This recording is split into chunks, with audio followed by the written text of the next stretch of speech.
Alrighty.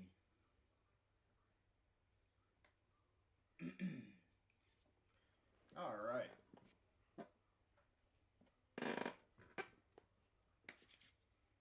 Alrighty. Alright. Hi everyone. JR here. Welcome back to another stream. We will be starting a very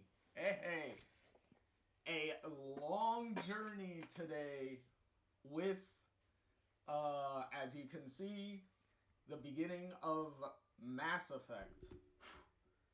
So uh and also the beginning of quite probably one of the best video game trilogies that has been made. So a little uh, thing before we start. Um, for this, as you can see, we are we are going to be playing the Legendary Edition versions of the games because these are the best, pretty much like the best versions you could play, especially on consoles. Um, Particularly with Mass Effect 1, when they did the remastered version, when they did the Legendary Edition versions of these games, with Mass Effect 1, they changed a lot of the gameplay to more feel in line with what Mass Effect 2 and 3 would do. So try to give the trilogy an entire like uniformed play style, cause the original Mass Effect 1 played extremely differently than Mass Effect 2 would wind up doing. Cause 2 and 3 are pretty much the same as far as like how they're played really are concerned. So Mass Effect 1 was such an outlier, but they improved that with this. So it's a lot closer to 2. Even though there's a lot of elements that they couldn't downright get rid of, but they were able to make them a lot more tolerable. Uh, and there's a lot more other aspects as far as the gameplay that is concerned that they definitely changed and picked up, made the pacing a lot better. So that way it's not much of a grind as it used to be. Also, unfortunately, uh, they were not able to carry over the one of the single player DLCs from Mass Effect 1, which was Pinnacle Station, the Pinnacle Station DLC, which was pretty much a DLC that was kind of a space station that you were on investigating something going on, and then you had to go through like little like fighting challenges and stuff. It was more of an excuse to play around more with like the gameplay of the game, like the squad teaming stuff and whatnot with your characters. It was more of an excuse to do that because you're pretty much on the station for the whole thing, and it had like a little frame story to it. And then when you beat it, you actually got like a customized, like a not a customized, but you got like your own like private like house on like a planet or something, and whatnot. So they had intended, even though BioWare themselves didn't make that DLC, they outsourced it to a different company. It they did intend to make it to have it in this a part of this collection because they intended for all three games to include all of their single player DLC across all three games. But unfortunately, when they went to the Pinnacle to look at the Pinnacle Station code and everything, so they could do all the upgrades and stuff that they need to do to enhance it, they found that the code was like elements of it were corrupted and stuff. So I believe they said it was corrupted. Like they couldn't use it. And if they wanted to do it, they would have to pretty much like recreate it almost in almost entirely from scratch.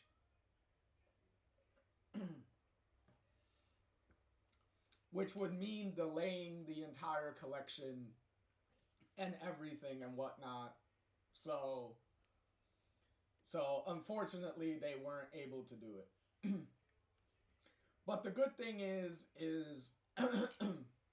it's not a DLC that is heavily referenced after the first game anyway. Plus, it was very disconnected from the main story anyway, so it's not really a gigantic loss of any kind. So yeah, unless you have it on the Xbox when it originally came out, because Mass Effect 1 originally only came out on the Xbox at the time, on the 360. Unless you downloaded it then and have it, then there's no way you're gonna play it at this point. Or if you have it on like PC and stuff at this point. But as far as consoles go, unless you have it like on the 360 or something, you're not gonna play that DLC at this point. But they also, because since your main character you can customize them, they made the customization entirely unified across all three games. Because as the games went on, you had way more customization options and different things to do. So for this, they made all those customization options available across all three games, and not a little bit here in one game, a little bit here in another game, and then so on. They made it all the same. And particularly with, because you could pick a male or female version of the main character.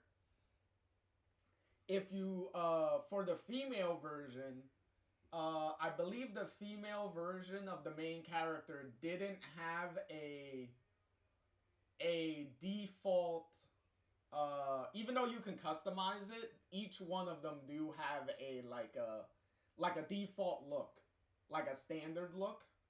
So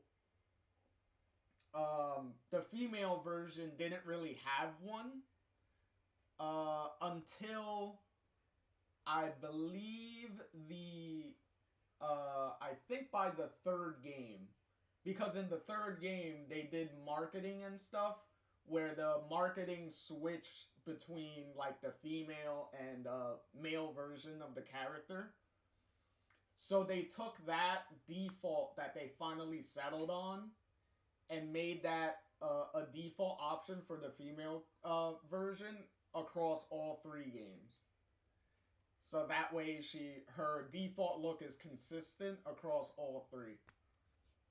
So big plus on that one. So, this is gonna be a long ride.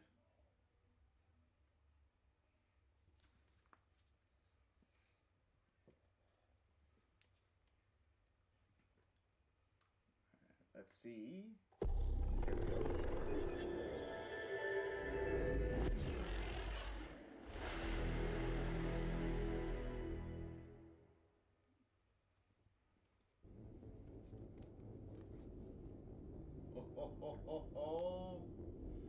Oh, Lord. Alright. So, uh... So, I have played, again, through all three of these games multiple times. And I've done several, because you could romance characters in across all three games, and certain romances will actually, you can carry them over across all three games. So you can have a consistent relationship forged across, uh, by the end of all three of these games, over 100 hours of missions, content, all that stuff. So really, really crazy. Um, so we also have uh um so since I beat these games, I do have access to a new game plus option. So we could start each game at at a high level and have access to more abilities to make the games move um move a little faster. So so that's gonna be good.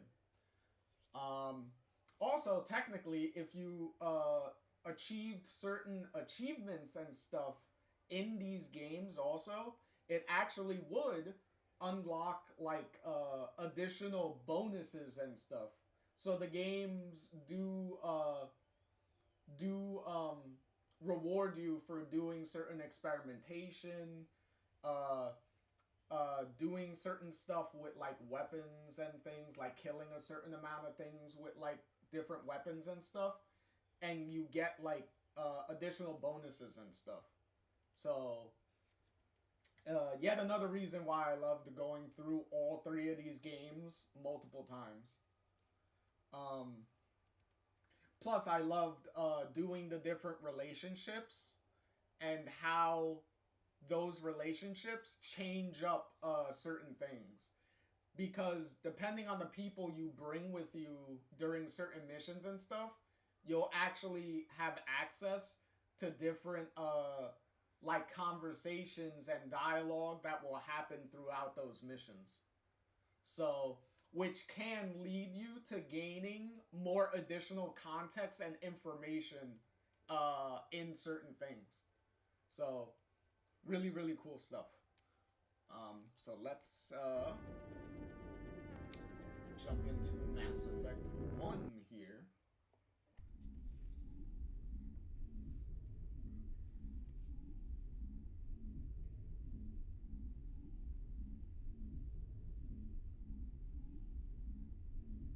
Here we go.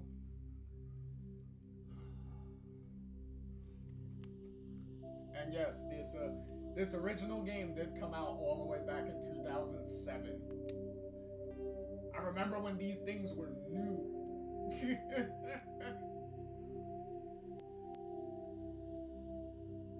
Okay. So to give an example, here's the achievements. See? See? Like as an example, for beating the game here, we get we unlock different like ammo skills for all the other characters. So it opens up it like breaks off some of the restrictions that the games have, and you could experiment a lot more. So just a nice little example of doing different achievements and getting different rewards out of it.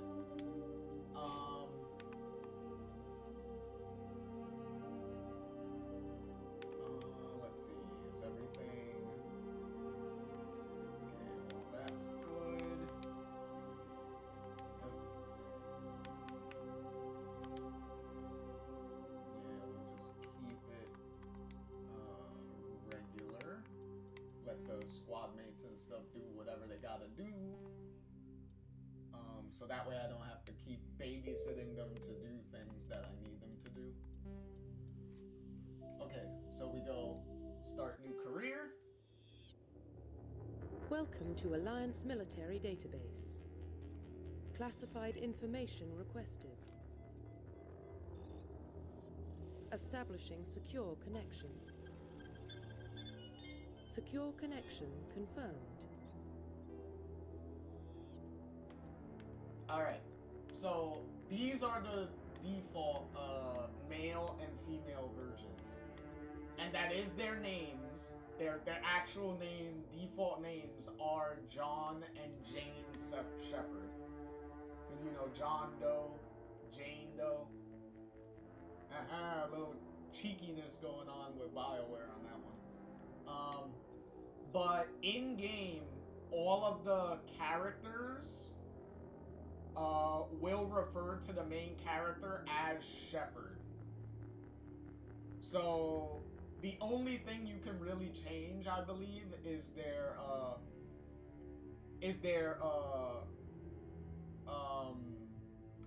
given name.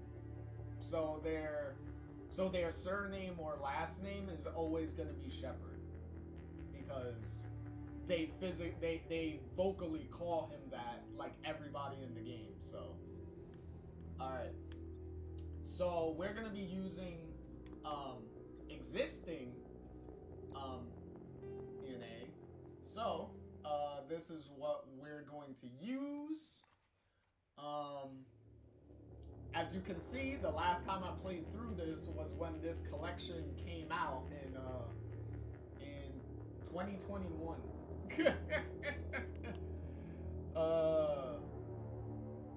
So yeah, and the playthrough, as you can see, the playthrough was on average like 22 hours and 17 minutes.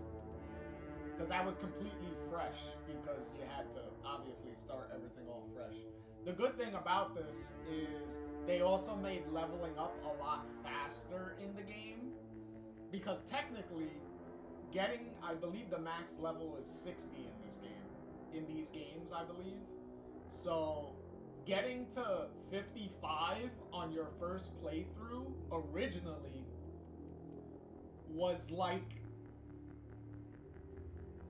almost impossible to even do that on a single playthrough, let alone get to 60.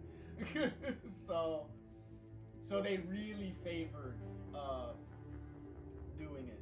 Also,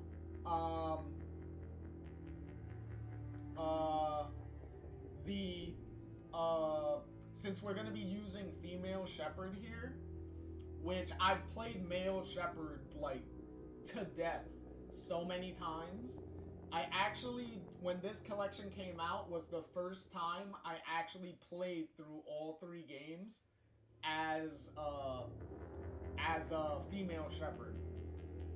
So, and I can say, Jennifer Hale's performance as female Shepard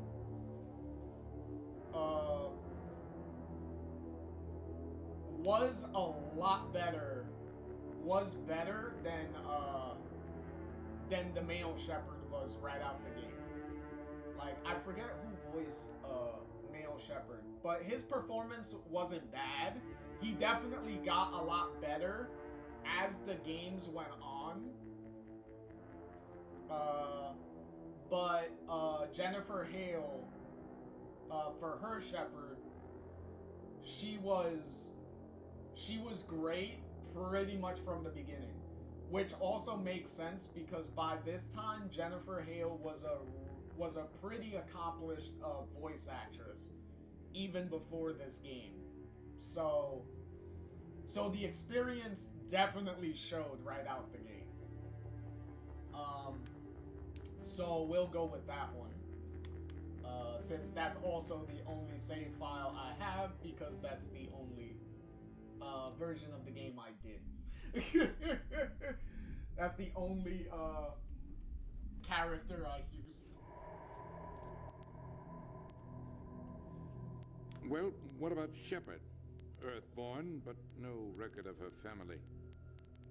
doesn't have one. She was raised on the streets, learned to look out for herself. She proved herself during the Blitz, held off enemy forces on the ground until reinforcements arrived. She's the only reason Elysium is still standing. We can't question her courage. Humanity needs a hero, and Shepard's the best we've got. I'll make the call. Also, that little blurb of backstory that they gave,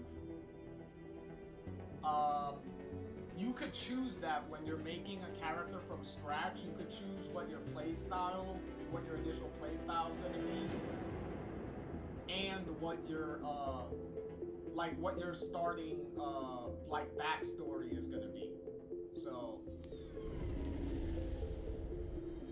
So when you do a new playthrough, the Arcturus Prime relay is in range. Initiating transmission sequence. Commander? So when you do a new playthrough, all that stuff stays the same though, if you're doing a new game plus run. We are connected. Calculating transit mass and destination. The relay is hot, acquiring approach vector. All stations secure for transit.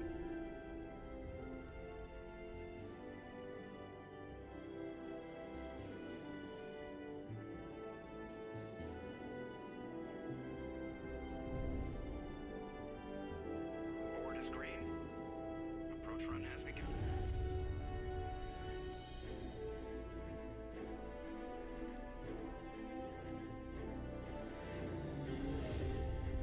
And if you haven't heard by now, Hitting relay in 3, 2, 1. Admiral Anderson is voiced by Keith David, the legendary Keith David, and Thrusters? Joker here Check. is voiced by Navigation? Seth Green. Check. Internal emissions sync engaged. All systems online. Drift, just under 1500K. 1500 is good. Your captain will be pleased. I hate that guy. Nihilus gave you a compliment, so you hate him. You remember to zip up your jumpsuit on the way out of the bathroom? That's good. I just jumped us halfway across the galaxy and hit a target the size of a pinhead, so that's incredible. Besides, Spectres are trouble. I don't like having them on board. Call me paranoid. You're paranoid. The Council helped fund this project. They have a right to send someone to keep an eye on their investment. Yeah, that is the official story. But only an idiot believes the official story. Obviously we are dealing with dialogue options, so we're gonna try to go with the big morality, good morality playthrough across these games. So we're gonna try to get the best stuff. They don't send Spectres on shakedown runs. So there's more going on here than the captain's letting on. Joker, status report. Just cleared the mass relay, Captain. Stealth systems engaged. Everything looks solid. Good. Find a comm buoy and link us into the network. I want mission reports relayed back to Alliance Brass before we reach Eden Prime. Aye, aye, Captain. Better brace yourself, sir. I think Nihilus is headed your way. He's already here, Lieutenant. Tell Commander Shepard to meet me in the comm room for a debriefing. You get that, Commander? He sounds angry. Something must have gone wrong with the mission. Captain always sounds like that when he's talking to me. Can't possibly imagine why. Okay, so we got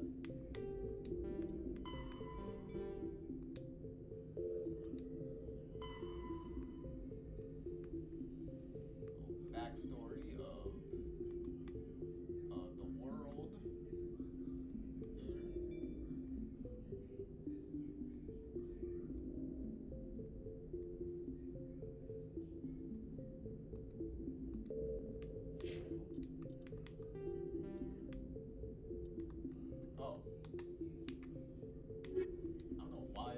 Roughly setting 1200 years ago, the Turians were invited to join the Citadel Council to fulfill the role of galactic peacekeepers. actually have these The Turians have the only largest fleet in secondary Citadel entries don't. space, and they make up the single largest. The Systems Alliance is an independent supranational government representing the interests of humanity. Roughly 1200 years ago. So, got this. These are missions. Your assignments are like your side missions, so that's where they will be. And then your regular missions are all like your big story related stuff. Alright, so we got this. Okay, good. I don't have to reassign everything, which is good.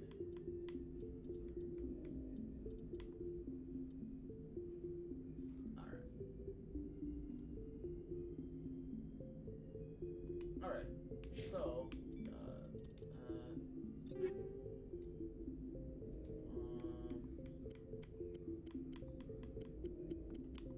and I got all my weapons. And my armor is all the same. Okay. Alright. Because originally, when you did New Game Plus, in these games, I believe you had to re-equip everything. And then redo your, like, points and everything. Which the points are one thing, but redoing the equipment is kind of annoying. Hold on, give me a minute. Real quick.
probably don't want to keep the captain waiting, Commander.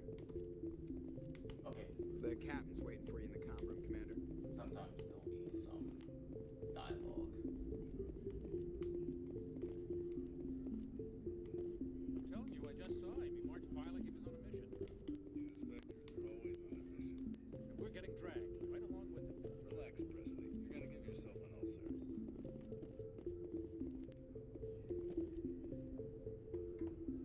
Congratulations, Commander. Looks like we had a smooth run. You heading down to see the captain?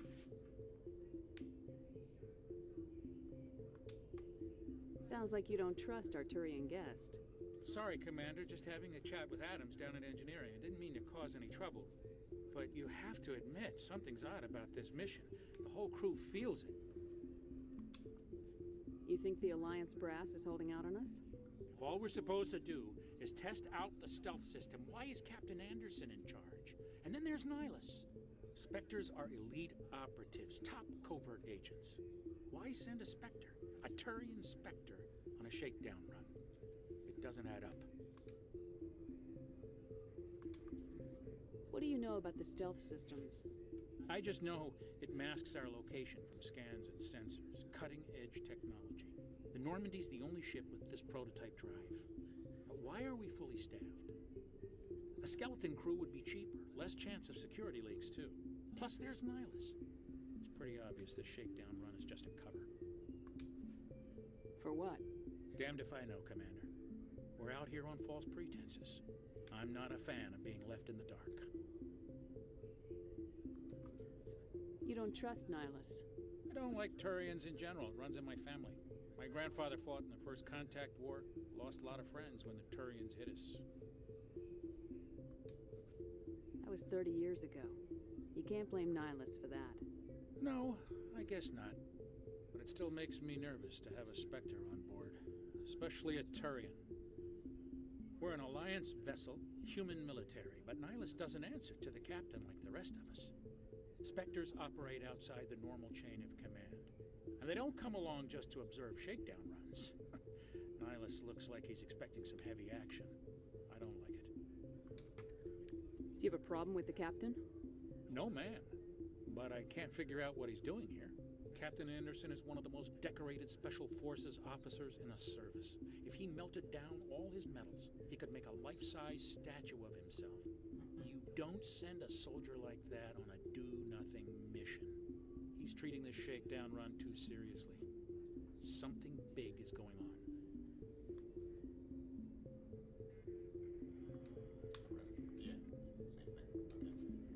I'll see if I can get some answers when I see him.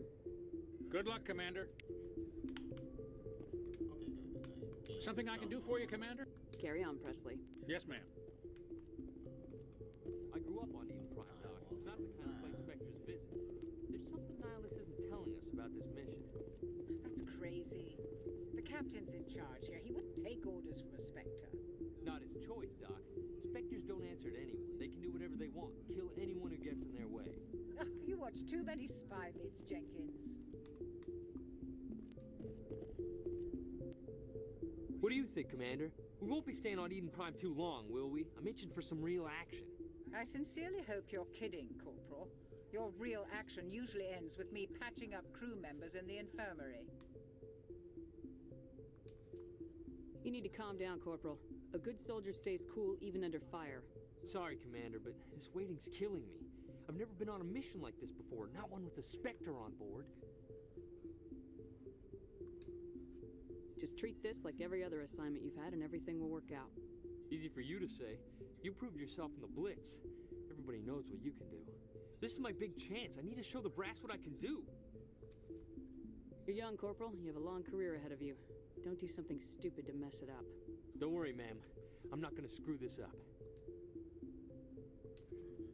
What can you tell me about Nihilus? Turians are generally well respected by the other species. Their fleet has more patrols protecting Citadel space than any other. They don't always get on well with us, though. Some people find them too rigid. Others still blame them for the First Contact War. As for Nihilus, I haven't said more than 2 words to him. He usually only speaks to the captain. I hope we get a chance to see him in action. I heard Nihilus took down an entire enemy platoon all by himself. What do you know about the Spectres? Only what I've heard. Spectre agents work directly for the Citadel Council. They usually work alone or in small groups. Spectres don't have any official power, though. Basically, they're a shadow organization with a mandate to preserve and protect galactic stability. Protect it at any cost. Don't forget that part. Spectres operate above the law. Why don't we have any of our own people in there? Spectres usually come from the Council races, like the Turians. We've been trying to get a human accepted into their ranks for years now. So far, it hasn't happened.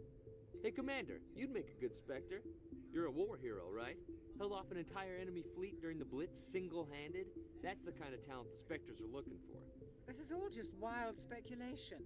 The Spectres aren't interested in recruiting humans, no matter how capable.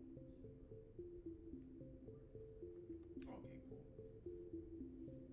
Both sides. How do you control agents with unlimited power?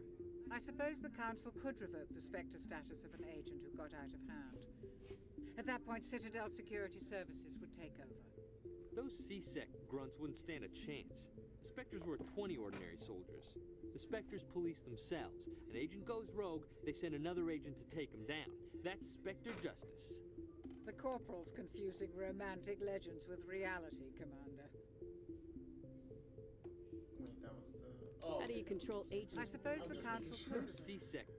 The Spectres The police... Corporal's confusing romantic legends with reality, Commander. You're from Eden Prime, aren't you, Jenkins? What's it like? It's very peaceful, Commander. They've been real careful with development so you don't have any city noise or pollution. My parents lived on the outskirts of the colony. At night, I used to climb this big hill and stare across the fields back at the lights from the main settlement. It was gorgeous. But when I got older, I realized it was a little too calm and quiet for me. That's why I joined the Alliance. Even Paradise gets boring after a while. Any idea why Eden Prime was chosen as our destination? Not really sure, Commander. Eden Prime's one of our most stable colonies. Good place to take the Normandy for a shakedown run, I guess. No real danger there. There's gotta be something else going on. We've got a Spectre on board. That's why I'm so wound up. I can't wait for the real mission to start. The captain's waiting for me. Goodbye, Commander. Oh, good. I got 2 more points to Paragon. Yes, Commander, is there something you need? The captain's waiting for me. Oh. Goodbye, Oh, Commander. shoot. I have no idea. Whoa, that's not what I wanted at all. Forgot how do I get out of this. So, I was unprepared for. Okay. He'll kick me out at some point. Commander Shepard, I was hoping you'd get here first. It will give us a chance to talk.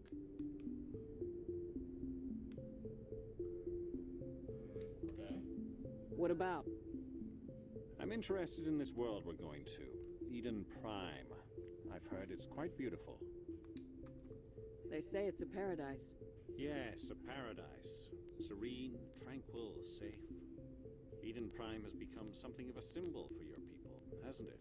Proof that humanity can not only establish colonies across the galaxy, but also protect them. But how safe is it really? Do you know something? Your people are still newcomers, Shepard.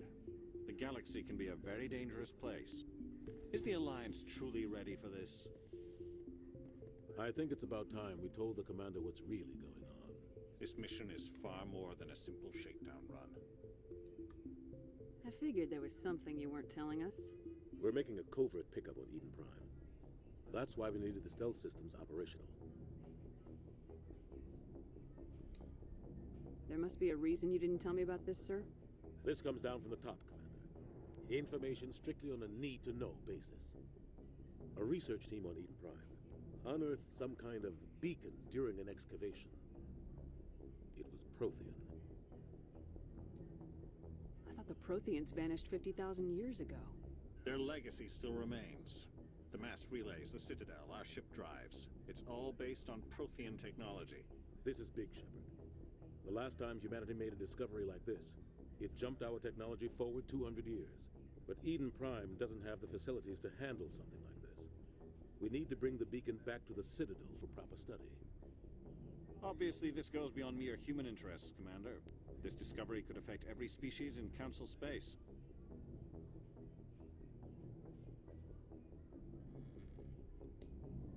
Why didn't we keep the beacon for ourselves?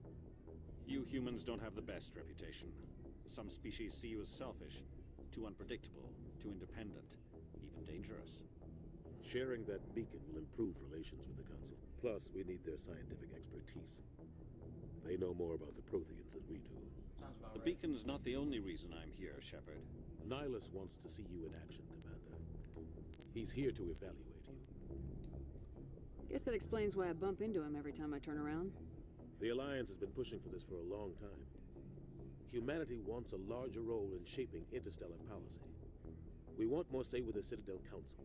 The Spectres represent the Council's power and authority. If they accept a human into their ranks, it shows how far the Alliance has come. You held off an enemy assault during the Blitz single-handed.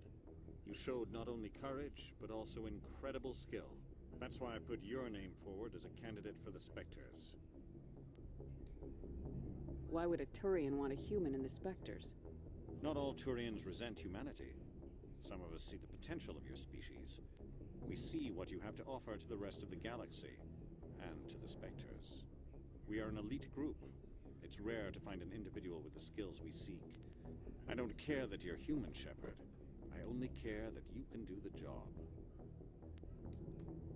I assume this is good for the Alliance. Earth needs this, Shepard. We're counting on you. I need to see your skills for myself, Commander. Eden Prime will be the first of several missions together. You'll be in charge of the ground team. Secure the beacon and get it onto the ship ASAP. Nihilus will accompany you to observe the mission. What do you know about the Protheans? Just what they taught us in school. They were a technologically advanced species that ruled the galaxy 50,000 years ago. Then they vanished. Nobody really knows how or why, though I've heard plenty of theories. But everyone agrees, galactic civilization wouldn't exist without them. Their citadel is the very heart of galactic society, and without their mass relays, interstellar travel would be impossible. We all owe the Protheans a great debt. I'd like to know more about Eden Prime before we touch down. It's a peaceful farming world, but it represents something much bigger. Eden Prime is one of our oldest and most successful colonies. It proved we were ready to face the challenges of settling new worlds, to forge a place for humanity beyond Earth. It symbolizes humanity's growth and evolution as a spacefaring species. And after this, it will be known as the world where humans made a discovery of galactic importance. Why is this beacon so important? All advanced galactic civilization is based on Prothean technology, even yours. If we hadn't discovered those Prothean ruins buried on Mars, we'd still be stuck on Earth. That was just a small data cache. Who knows what we can learn from this beacon? What if it's a weapons archive? We can't let it fall into the wrong hands. Like who? The Attican Traverse isn't the most stable sector of Citadel space. There are plenty of raiders and criminal groups active in the region. They might figure a Prothean beacon is worth the risk of attacking an Alliance ship. Plus, Eden Prime is right on the border of the Terminus systems. The Attican Traverse is under Citadel protection. If the Terminus systems attack, it's an act of war. Technically, yes. But some of the species in the Terminus might be willing to start a war over this. The last thing the Council wants is to get dragged into a major conflict with the Terminus systems. We have to keep this low-key. Just give the word, Captain. We should be getting close to Eden. Captain, we got a problem. What's wrong, Joker? Transmission from Eden Prime, sir. You better see this. Bring it up on screen.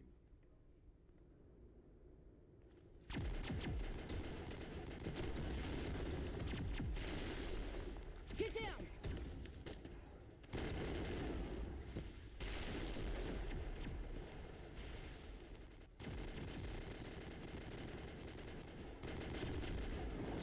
We are under attack, taking heavy casualties. I repeat, heavy casualties.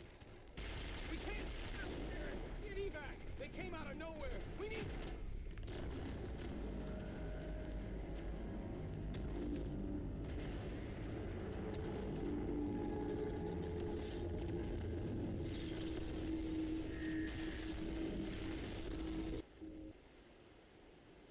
Everything cuts out after that. No comm traffic at all. Just goes dead. There's nothing. Reverse and hold at 38.5.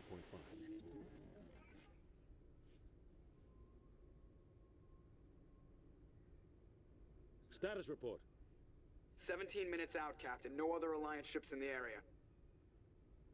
Take us in, Joker, fast and quiet. This mission just got a lot more complicated. A small strike team can move quickly, without drawing attention. It's our best chance to secure the beacon. Grab your gear and meet us in the cargo hold. Tell Alenko and Jenkins to suit up, Commander. You're going in.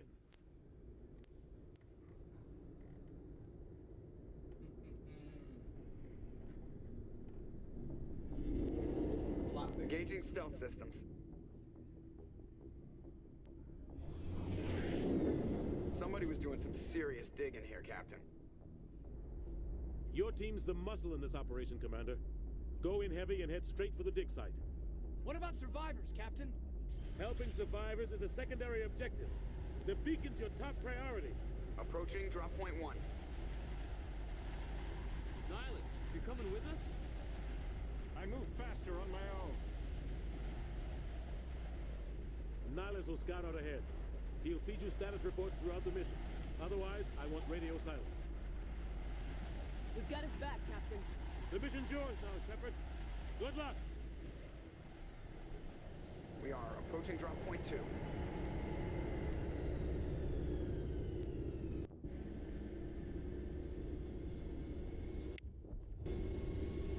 Ship perimeter secure.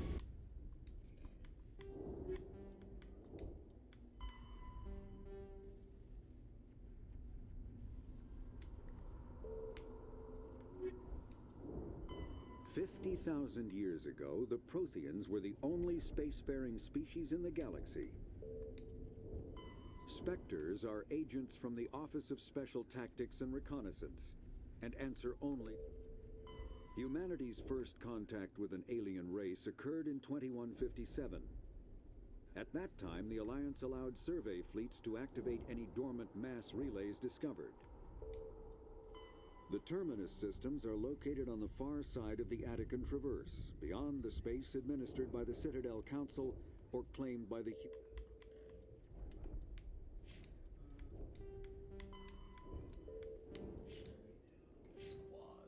Okay, so I still have to set the stuff for them.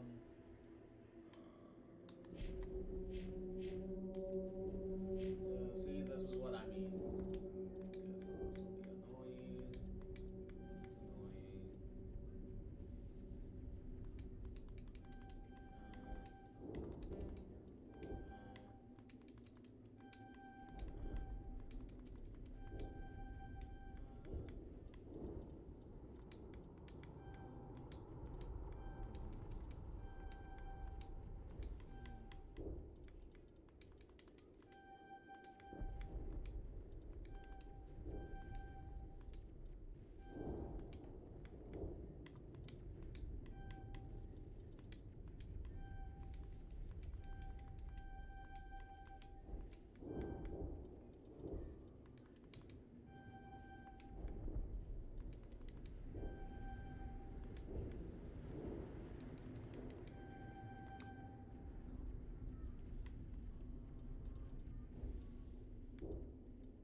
Boy.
kind of a reason I'm not giving him the bestest gear. Like, it's pretty much because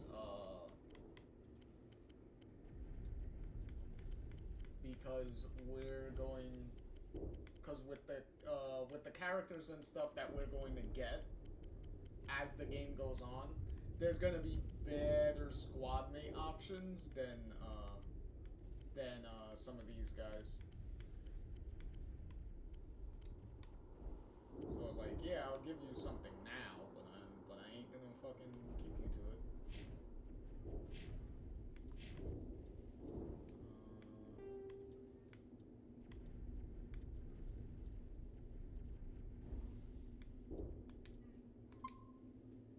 Then we'll make a save so that way we don't have to do all that preparation again.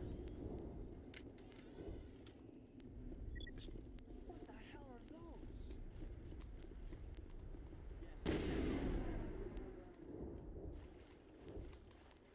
Targets down.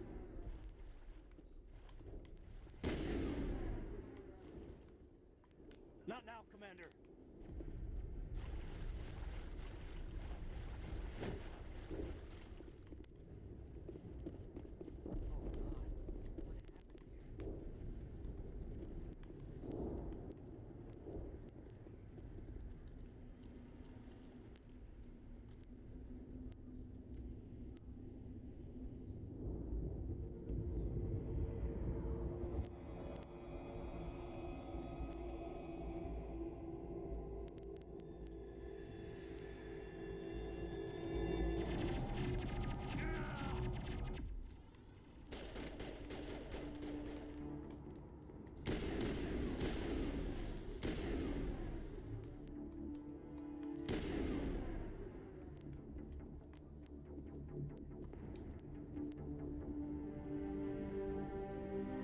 Ripped right through his shields. We're out of chance. We'll see that he receives a proper service once the mission is complete. But I need you to stay focused. Aye, aye, man. Eden Prime will never be the same again.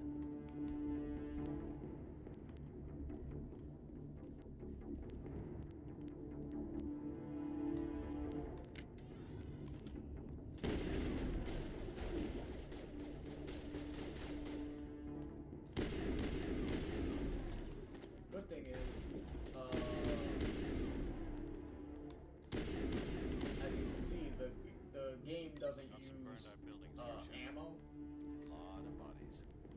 I'm gonna check it out. I'll try to catch up with you at the dig site.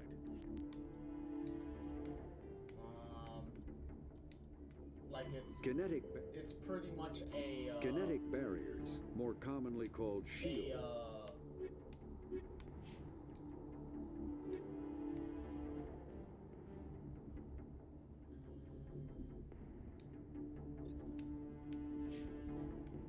It's like a battery system, so if you keep shooting too much, you'll overheat the battery and then you have to wait for it to cool down. So as long as you're pacing your shots well enough, it's almost like you have pretty much like infinite ammo.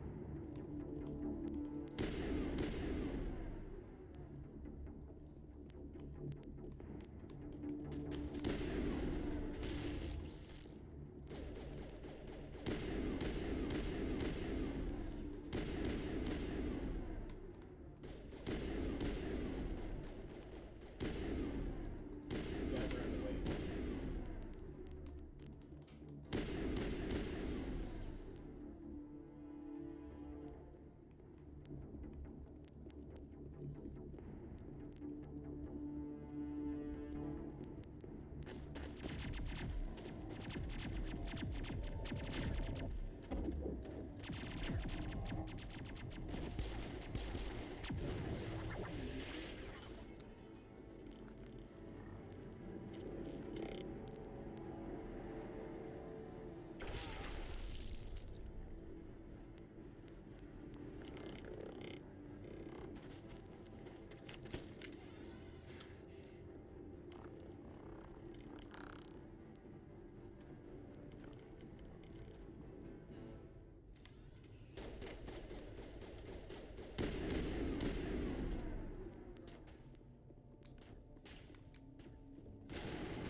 Take out those hostiles! Gunnery Chief Ashley Williams of the 212. You the one in charge here, ma'am? Are you wounded, Williams? A few scrapes and burns, nothing serious. The others weren't so lucky. Oh man. We were patrolling the perimeter when the attack hit. We tried to get off a distress call, but they cut off our communications. I've been fighting for my life ever since. Where's the rest of your squad? We tried to double back to the beacon, but we walked into an ambush. I don't think any of the others... I think I'm the only one left. This isn't your fault, Williams. You couldn't have done anything to save them. Yes, ma'am. We held our position as long as we could, until the Geth overwhelmed us. The Geth haven't been seen outside the Veil in nearly 200 years. Why are they here now? They must have come for the beacon. The dig site is close, just over that rise. It might still be there. We could use your help, Williams. Aye, aye, ma'am. It's time for payback. What else do you know about the Geth? Just what I remember from history class back in school. They're synthetics, non-organic life forms with limited AI programming, created by the Quarians a few centuries ago. They were supposed to be a source of cheap labor, but ended up turning on the Quarians and drove them into exile. Well, after that, they just kind of disappeared behind the Perseus Veil. Nobody's really heard much from them since. Tell me everything you know about the beacon. They were doing some digging out here to extend the monorail and expand the colony. A few weeks ago, they unearthed some Prothean ruins, and the beacon. Suddenly, every scientific expert in the colony was interested. That's when they brought us in to secure the site. I don't know much about the beacon itself, but I heard one of the researchers say this could be the biggest scientific discovery of the century. What happened to the researchers at the dig site? I don't know. They set up camp near the beacon. The 232 was with them. Maybe their unit fared better than mine. Describe what happened leading up to the attack. We were sent out a couple of nights ago from the main colony to secure the area. Seemed like a routine patrol, until the Geth hit us. We never knew they were coming. What happened to the researchers at the dig site? I don't know. They set up camp near the beacon. The 232 was with them. Maybe their unit fared better than mine. Have you seen a Turian Spectre around here? There aren't any Turians on Eden Prime. None that I've ever met. Not sure I'd be able to tell if one was a Spectre anyway. If you saw this guy, you'd know. Carries enough firepower to wipe out a whole platoon.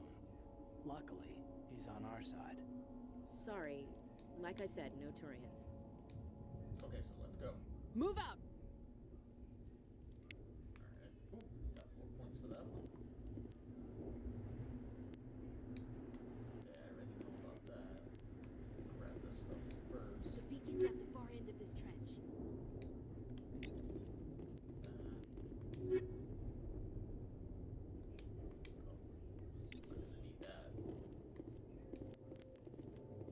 Smells like smoke and death. We thought this world was...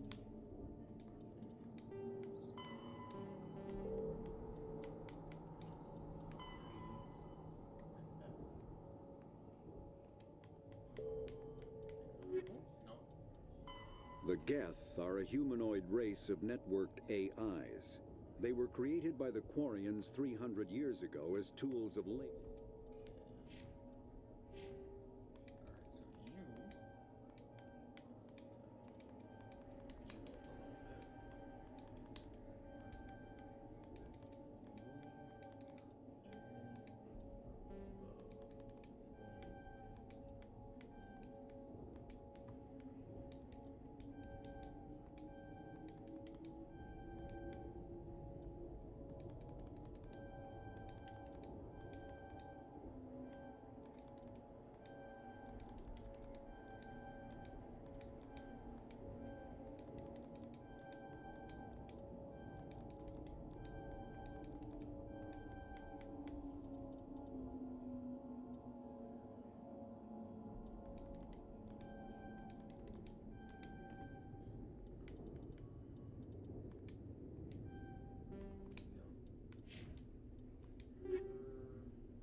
This is the dig site.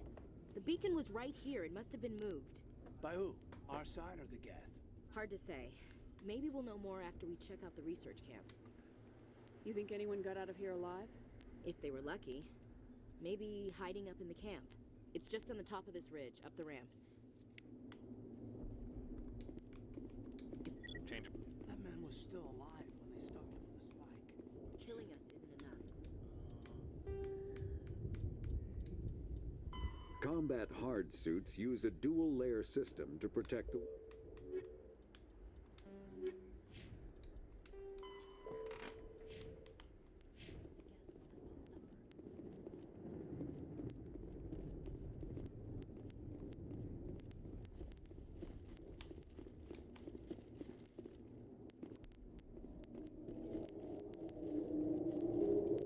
Looks like they hit the camp hard. It's a good place for an ambush. Keep your guard up. Oh, those guys look friendly. Oh god, they're still alive. What did the Geth do to them?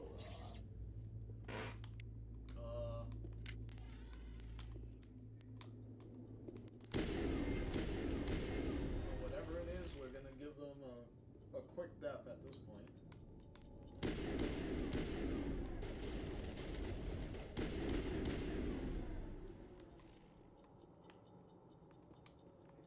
Not in the middle of a fight!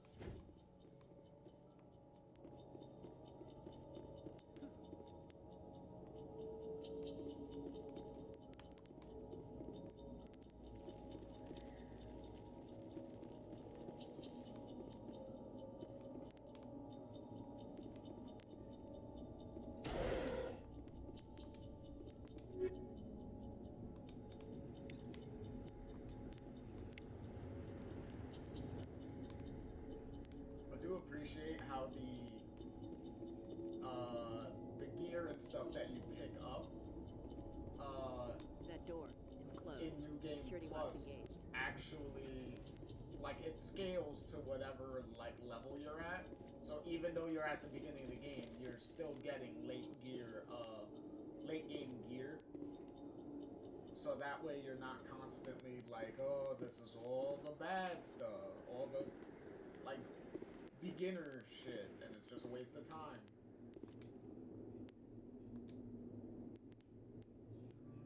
Yeah, whatever.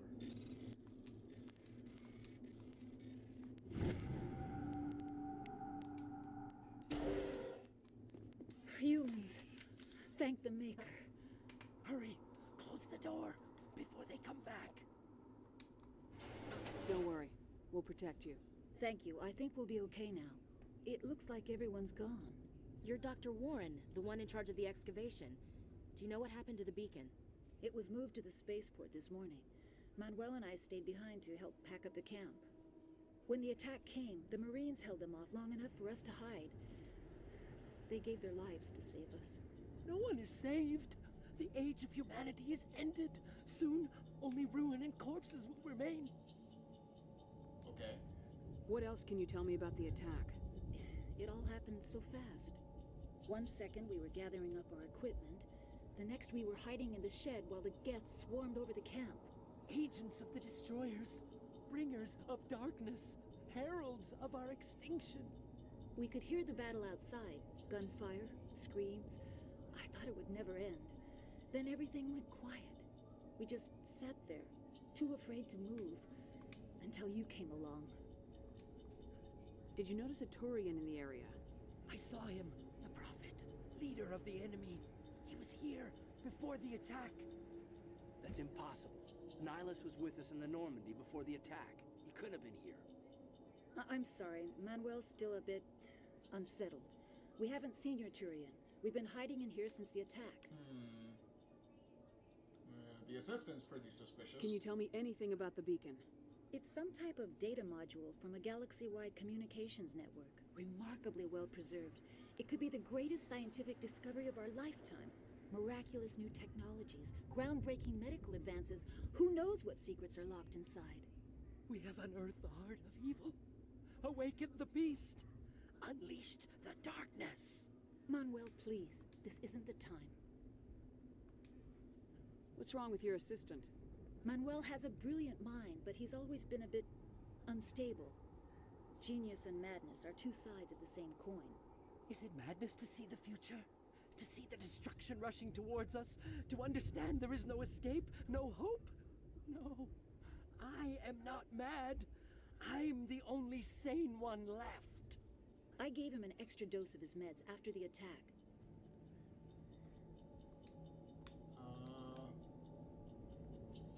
Okay, see, this is the renegade option, the more like hardcore option. With this, you literally just punch him and knock him the hell out. But it's like,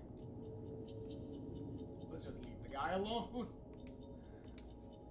Williams, take us to the spaceport. You can't stop it. Nobody can stop it. Night is falling. The darkness of eternity. Hush, Manuel. Go lie down. You'll feel better once the medication kicks in. I hope so. You're wasting your time. The age of humanity is over. Our extinction is inevitable. Manuel, I need to ask It's probably best if you just leave him alone. I still have the option to just knock him the hell out if I want. That's actually funny.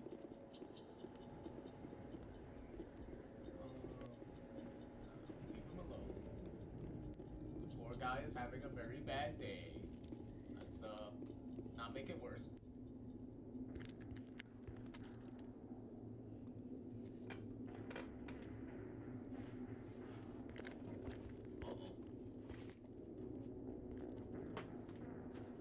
Saren.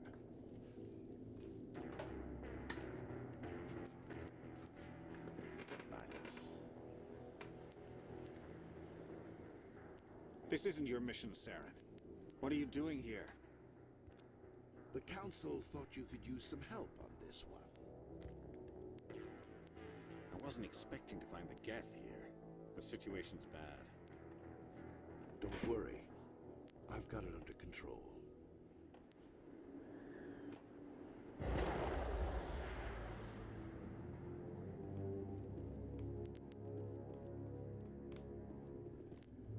What is that? Off in the distance. Look at the size of it. Well, that's clearly what we saw on the video feed.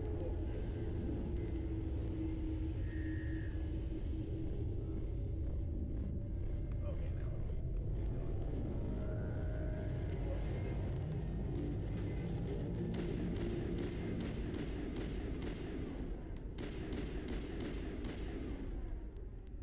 I do appreciate that the game, when you get to a combat encounter, it immediately brings out the guns and stuff, so that way you don't have to manually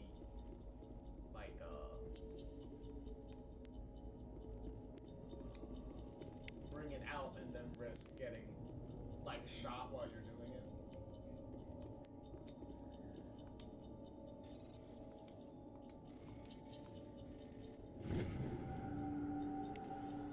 Everybody stay calm out there. We're coming out. We're not armed. Is it safe? Are they gone? You're okay now. Nobody's gonna hurt you. Those things were crawling all around the shed. They would have found us for sure. We owe you our lives. I still can't believe it. When we saw that ship, I thought it was all over. It showed up right before the attack. Knew it was trouble the second I saw it, so we made a break for the sheds. Tell me everything you remember about the attack. The three of us were working the crops when that ship showed up. We just saw it and ran. I don't know what happened to the rest of the crew. They were by the garage, over near the spaceport, right where that ship came down. No way they survived. You don't know that. We survived. If they made it to the garage, they could have had a fighting chance. Do you know anything about the Prothean beacon they dug up? We're just farmers. We heard they found something out there, but it never really mattered to us. Not until now. What else can you tell me about the ship you saw? I was too busy running to get a clear look at it. I think it landed over near the spaceport. Tell them about the noise, Cole. That awful noise. It was emitting some kind of signal as it descended. It sounded like the shriek of the damned. Only it was coming from inside your own head. It was probably trying to block communications. Whatever it was, felt like it was tearing right through my skull. Almost made it impossible to think. I have to go. Hey, Cole, we're just a bunch of farmers. These guys are soldiers. Maybe we should give them the stuff. Jeez, Blake, you gotta learn when to shut up. You have something to tell me, Cole? Some guys at the spaceport were running a small smuggling ring. Nothing major. In exchange for a cut of the profits, we let them store packages in our sheds. You're breaking the law, Cole. We're not hurting anybody.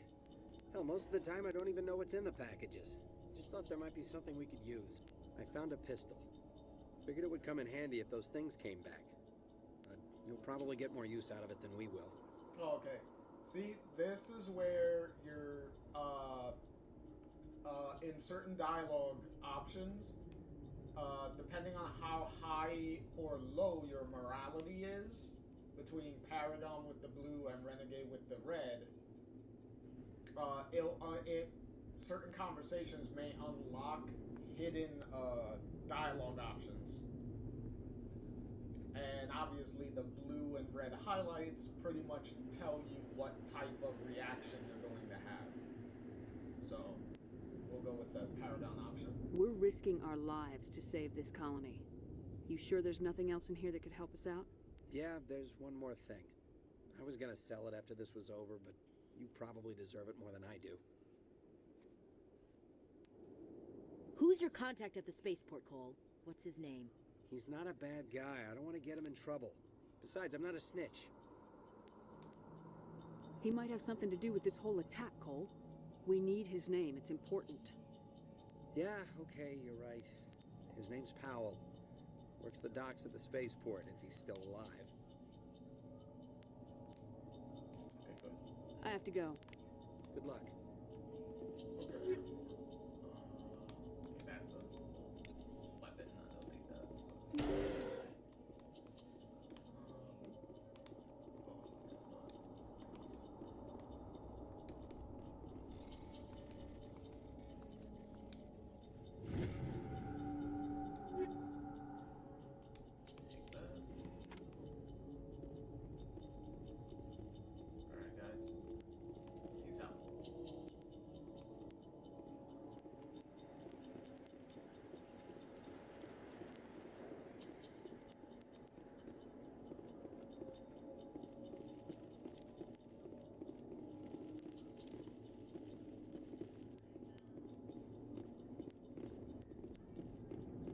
Commander, it's Nihilus.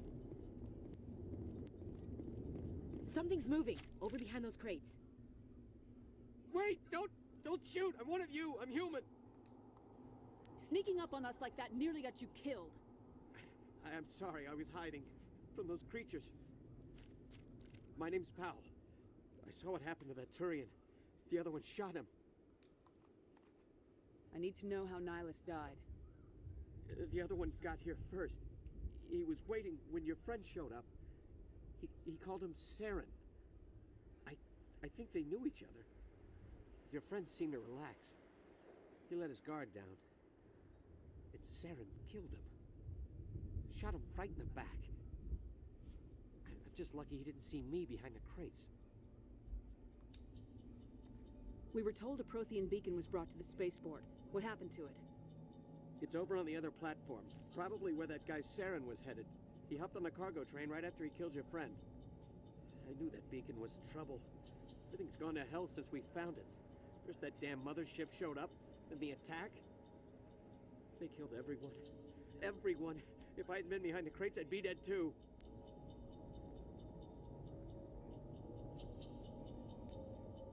You're Cole's contact here on the docks for the smuggling ring. What? No! I mean, what does it matter now? So I'm a smuggler, who cares? My supervisor's dead, the entire crew's dead. Doesn't matter now, does it? Anything hidden nearby that we could use against the Geth?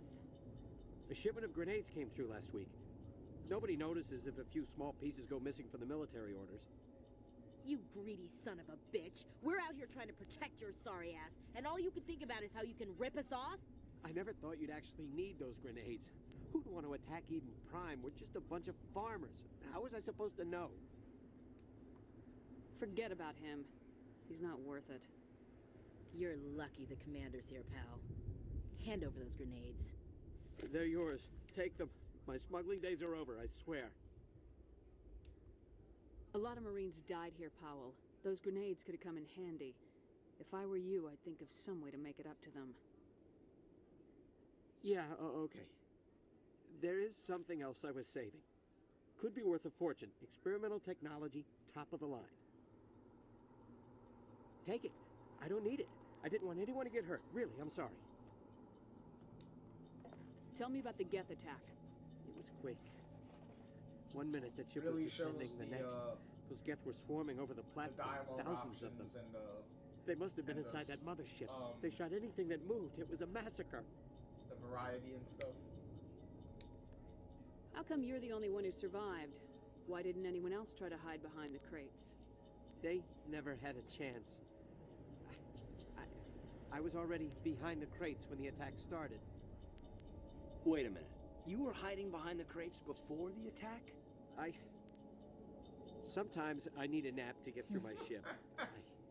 I sneak off behind the crates to grab 40 winks where the supervisor can't find me. You survived because you're lazy? If you hadn't snuck off for that nap, you'd probably be dead just like all the others. Yeah, I guess. I don't really want to think about it. Is there anything else you can tell me about the beacon? They brought it here this morning. We loaded it up onto the train and shipped it to the other platform. Hard to believe that was only a few hours ago. Feels like a whole other life. Tell me about this mothership you saw. I've never seen anything like it before. It was huge. Landed over near that platform. The whole place got dark as it came down. And it was making this noise, this sound that bored right into your brain. That's what woke me up. The attack came a few minutes later. We need to find that beacon before it's too late. Take the cargo train. That's where the other Turian went. I can't stay here. I need to get away from all this.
After the Geth secure a location, they round up and impale dead and living bodies on mechanical spikes.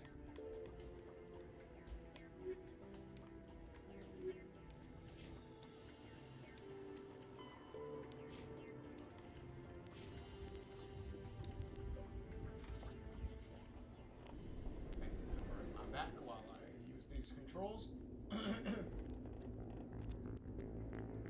Set the charges. Destroy the entire colony. Leave no evidence that we were here.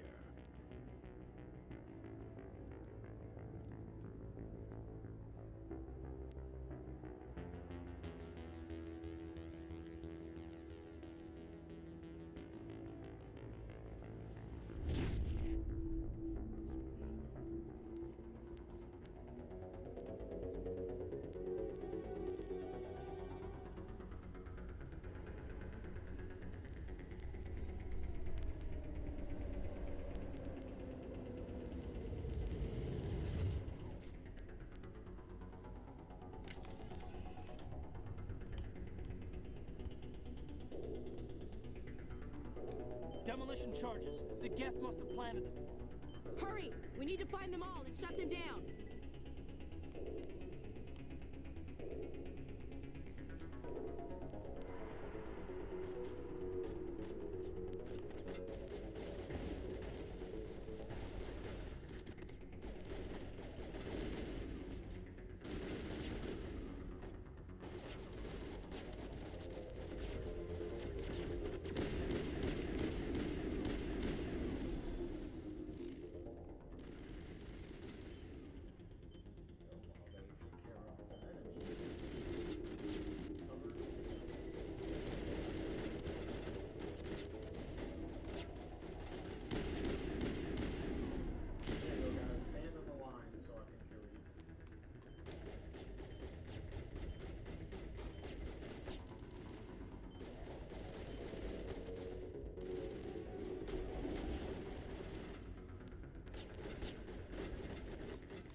about to say, I was like, wait a minute, do I have that type of armor?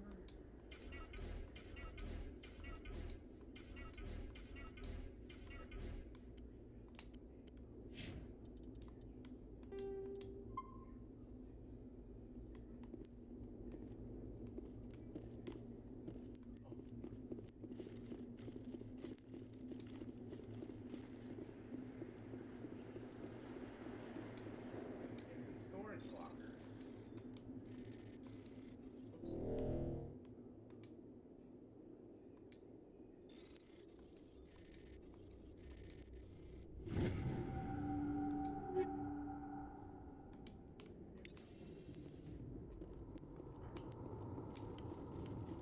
Kind of disappointing that.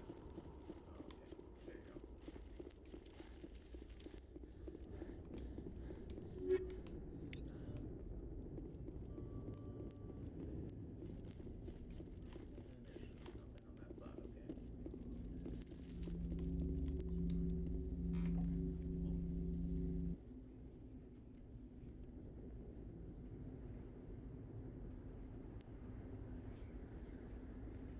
Normandy, the beacon is secure. This is amazing. Actual working Prothean technology. Unbelievable. It wasn't doing anything like that when they dug it up. Something must have activated it. Roger, Normandy. Standing by.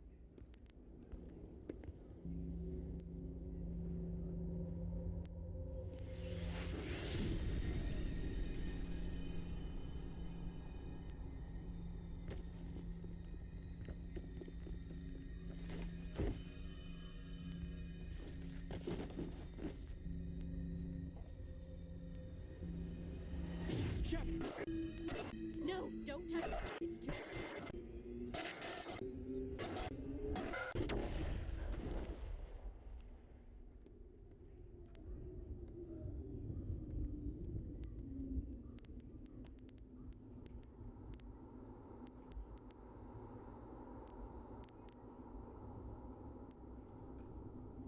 Oh, now I'm unconscious. It's the sacrifice of trying to help someone.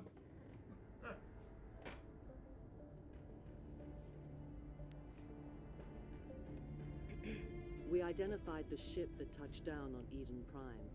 The Normandy, a human alliance vessel. It was under the command of Captain Anderson. They managed to save the colony. And the beacon. One of the humans may have used it.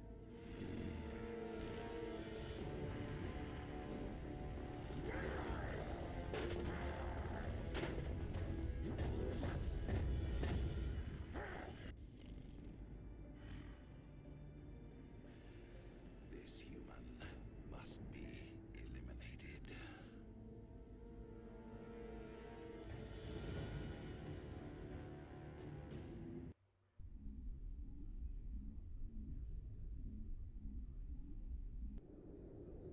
Maybe we'll quickly set up our Doctor? recurring Dr. bad guy. Chakwas. I think she's waking up.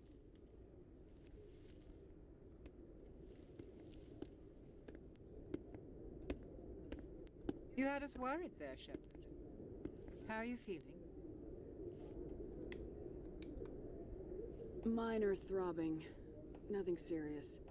How long was I out? About 15 hours. Something happened down there with the beacon, I think. It's my fault. I must have triggered some kind of security field when I approached it. You had to push me out of the way. You had no way to know what would happen. Actually, we don't even know if that's what set it off. Unfortunately, we'll never get the chance to find out. The beacon exploded. A system overload, maybe. And the blast knocked you cold. Williams and I had to carry you back here to the ship.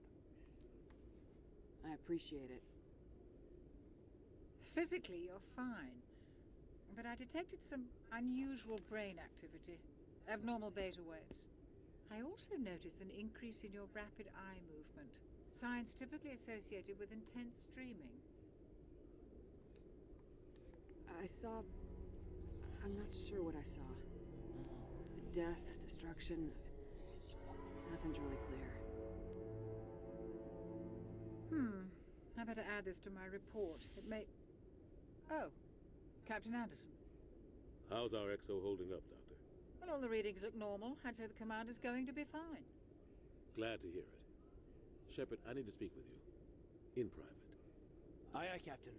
I'll be in the mess if you need me. Sounds like that beacon hit you pretty hard, Commander. Are you sure you're okay? I don't like soldiers dying under my command. Jenkins wasn't your fault. You did a good job, Shepard. Did we leave Gunnery Chief Williams back on Eden Prime? I figured we could use a soldier like her. She's been reassigned to the Normandy. Okay. Williams is a good soldier. She deserves it. Lieutenant Alenko agrees with you. That's why I added her to our crew. Intel dropped the ball, sir. We had no idea what we were walking into down there. That's why things went to hell. The Geth haven't been outside the Veil in 2 centuries, Commander. Nobody could have predicted this.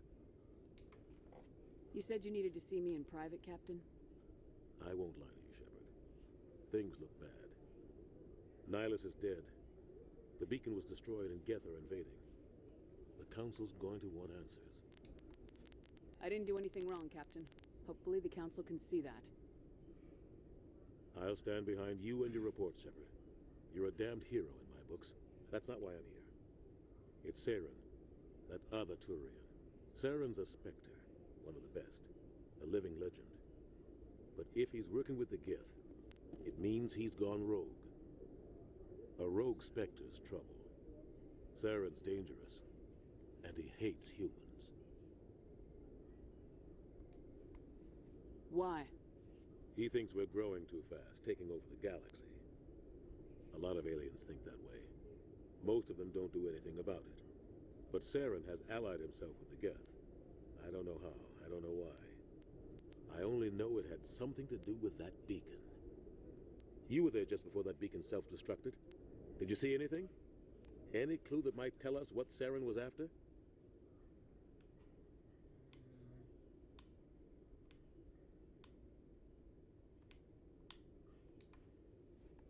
Just before I lost consciousness, I had some kind of vision. A vision? A vision of what? I saw synthetics. Geth, maybe. Slaughtering people. Butchering them. We need to report this to the Council, Shepard. What are we gonna tell them? I had a bad dream? We don't know what information was stored in that beacon. Lost Prothean technology? Blueprints for some ancient weapon of mass destruction? Whatever it was. Saren took it. But I know Saren. I know his reputation is politics. He believes humans are a blight on the galaxy. This attack was an act of war. He has the secrets from the beacon. He has an army of Geth at his command, and he won't stop until he's wiped humanity from the face of the galaxy. I'll find some way to take him down. It's not that easy. He's a Spectre. He can go anywhere, do almost anything. That's why we need the Council on our side. We prove Saren's gone rogue and the Council will revoke his Spectre status. I'll contact the Ambassador and see if he can get us an audience with the Council. He'll want to see us as soon as we reach the Citadel. We should be getting close. Head up to the bridge and tell Joker to bring us into dock.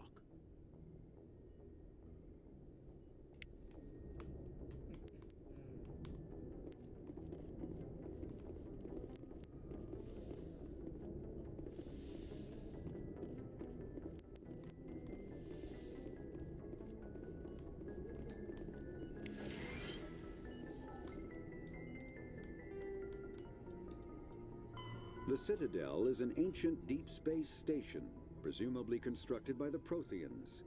Since the Prothean extinction, combat hard.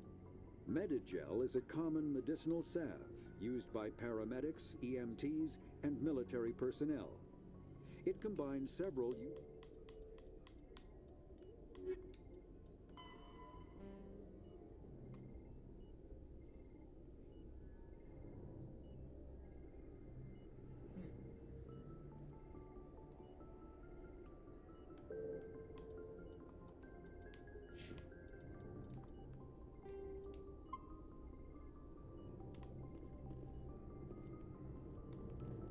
Glad to see you're okay, Commander.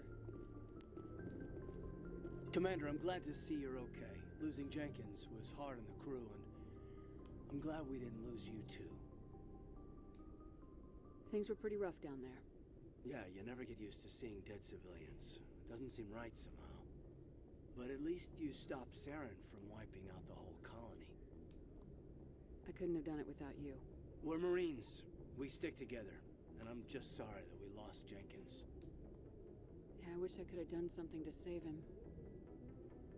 I was there. You did everything right. It was just bad luck. It's been a hell of a shakedown, Cruz. Our first mission ends with one Spectre killing another.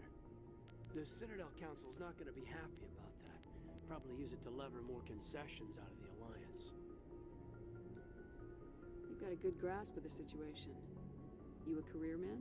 Yeah, a lot of biotics are. We're not restricted, but we sure don't go undocumented. May as well get a paycheck for it. Besides, my father served.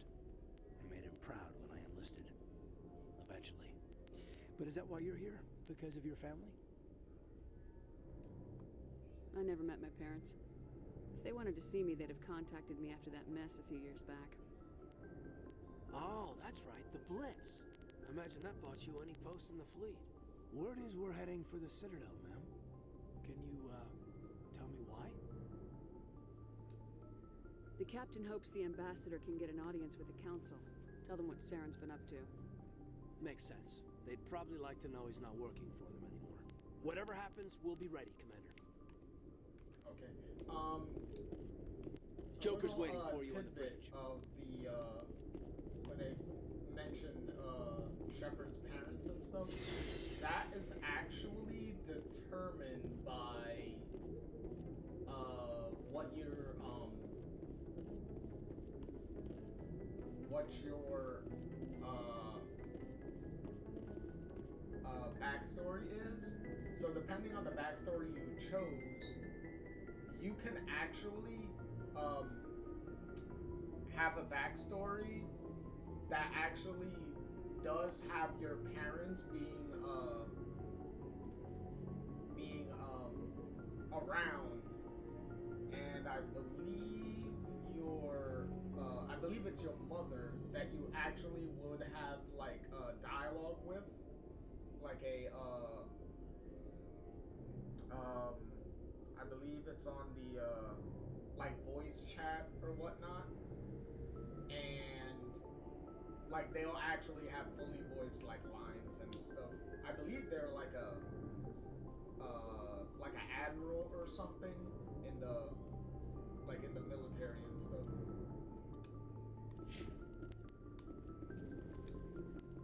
I'm glad you're okay, Commander. The crew could use some good news after what happened to Jenkins. Jenkins was a valuable part of this crew. Part of me feels guilty over what happened. If Jenkins was still alive, I might not be here. You're a good soldier, Williams. You belong on the Normandy. Thanks, Commander. That means a lot from you. I've never met anyone who was awarded the Star of Terra. Things were pretty rough down there. Are you okay? I've seen friends die before. Comes with being a Marine. But to see my whole unit wiped out, and you never get used to seeing dead civilians. But things would have been a lot worse if you hadn't shown up. We couldn't have done it without you, Williams. Thanks, Commander. I have to admit, I was a little worried about being assigned to the Normandy. It's nice when someone makes you feel welcome. I think you're gonna fit in here just fine, Williams. Thanks, Commander.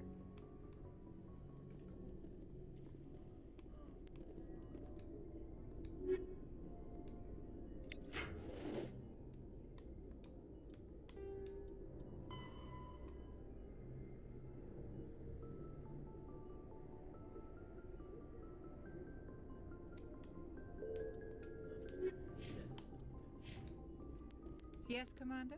Is there something you need? How did you end up serving on an Alliance ship? I enlisted right out of med school. Earth always seemed boring to me. Too safe, too secure. I figured the colonies were teeming with exotic adventure. I wanted to travel the stars, tending the wounds of tough soldiers with piercing eyes and sensitive souls.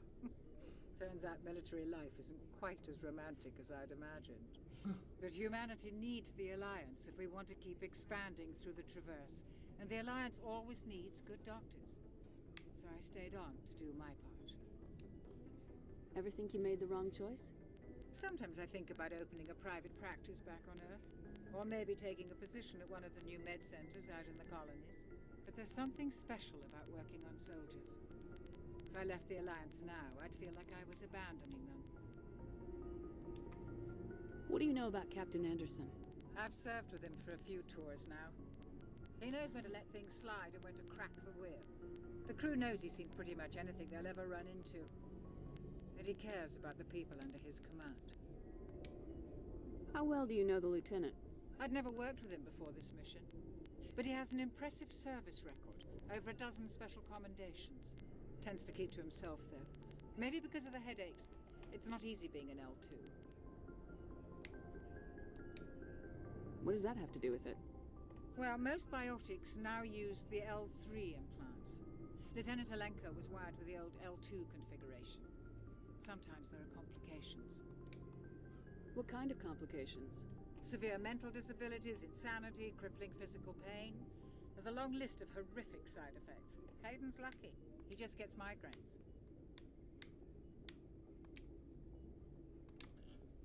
I should go. Goodbye, Commander.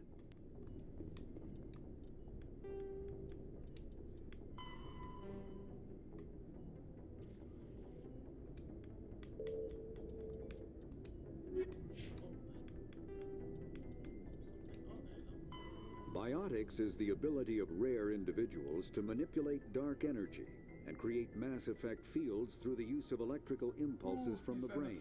Intense training and surgically implanted amplifiers are necessary for a biotic to produce. He said the name of the game.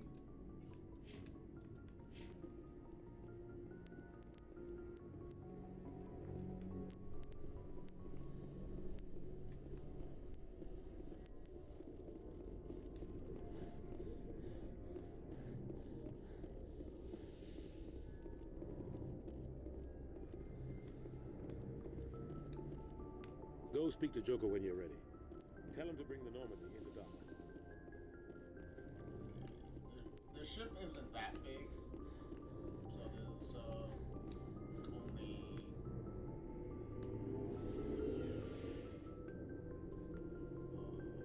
there's only the main deck there with the little manhole and stuff. Requisitions officer. Hey, Commander. Looking for some extra supplies before you head out? What have you got? Whatever you want. Armor, weapons, mods. It's not standard Alliance issue, but that's not necessarily a bad thing. Well, as long as you don't mind paying for it. Why should I pay you for my weapons and armor? My stuff doesn't come from the Alliance. I have to purchase it myself, and it's not cheap. Hell, the licenses alone have set me back more than I'd like. But no licenses, no goods. Without the goods, I'm out of a job. What are licenses? Why do you need them? Manufacturers sell licenses. Each license allows me to buy and sell a certain brand of products. I already have several basic ones, but you'll need to buy more if you want me to bring in different brands. Many of the best licenses are hard to get, but they're well worth the cost if you can find them. What do the different manufacturers offer? There are too many for me to keep track of, but each license will explain what it's good for. How often will you get new items? Well, that depends on how many licenses you've purchased, but I'll rotate items on a regular basis regardless. And anytime we land someplace with a big enough port, I'll buy, sell, and trade whatever I can. Check back often. I need to move items quickly, so only the most basic items will be stocked consistently. Let's see what you've got. You bet, Commander. And clearly you have absolutely nothing. Oh wait, no, there you go.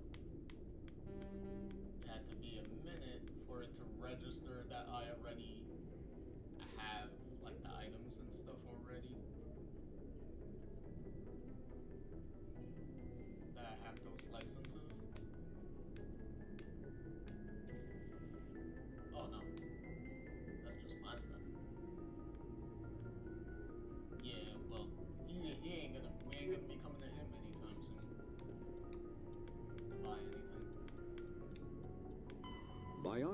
Omni-tools are handheld devices that combine a computer microframe, sensor analysis pack,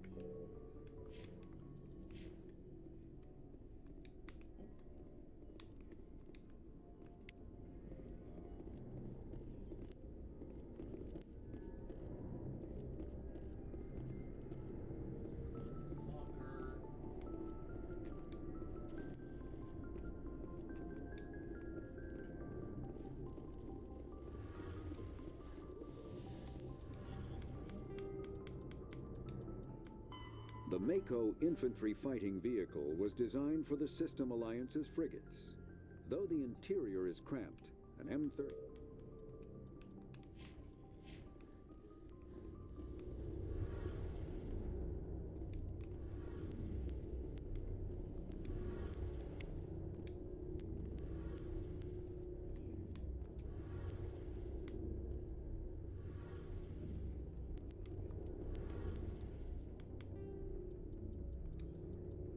Biotics, when subjected to an electrical current, the rare material dubbed Element Zero, or EZO, emits a dark energy. Element Zero can increase or decrease the mass of a volume of space-time when subjected to an electrical current. With a positive current, mass is increased. Did a lot when constructing like what the like the world and whatnot. Shame about Jenkins, Commander. Shame about Jenkins, Commander. Okay, you don't have full dialogue then, I guess. Alright, so that's it for down here for now. So we'll be coming back down here later anyway. Certain, as we recruit more squad mates, some of them will be down here. Like their spots where they'll be to interact and stuff will be down there. So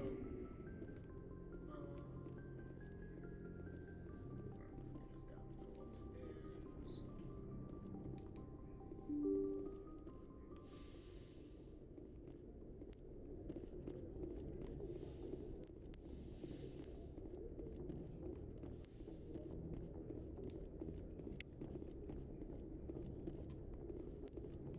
Conference room.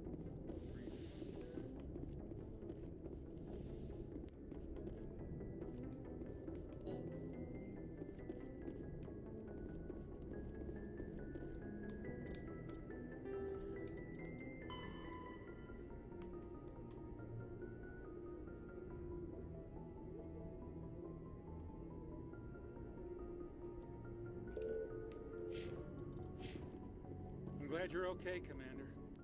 Losing Jenkins was hard enough on the crew.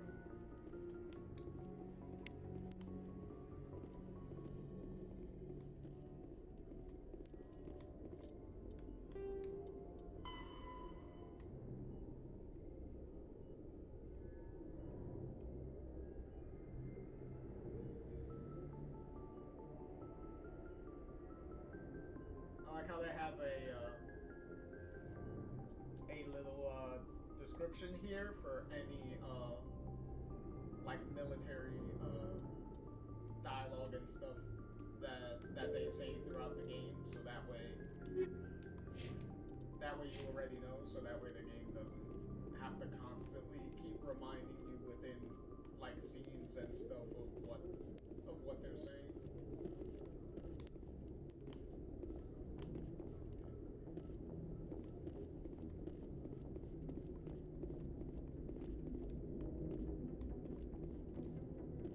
Good timing, Commander. I was just about to bring us into the Citadel. See that taxpayer money at work.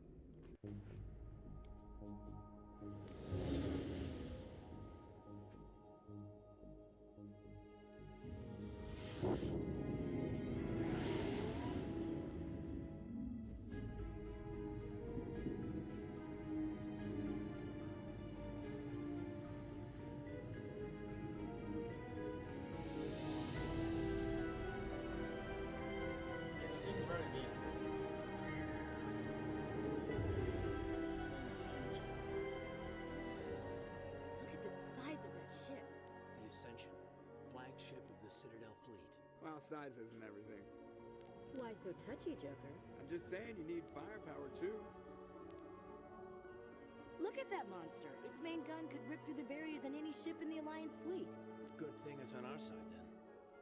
Citadel Control, this is SSV Normandy, requesting permission to land. Stand by for clearance, Normandy. Clearance granted. You may begin your approach. Transferring you to an Alliance operator. Roger, Alliance Tower. Normandy out. Normandy, this is Alliance Tower. Please proceed to Dock 422.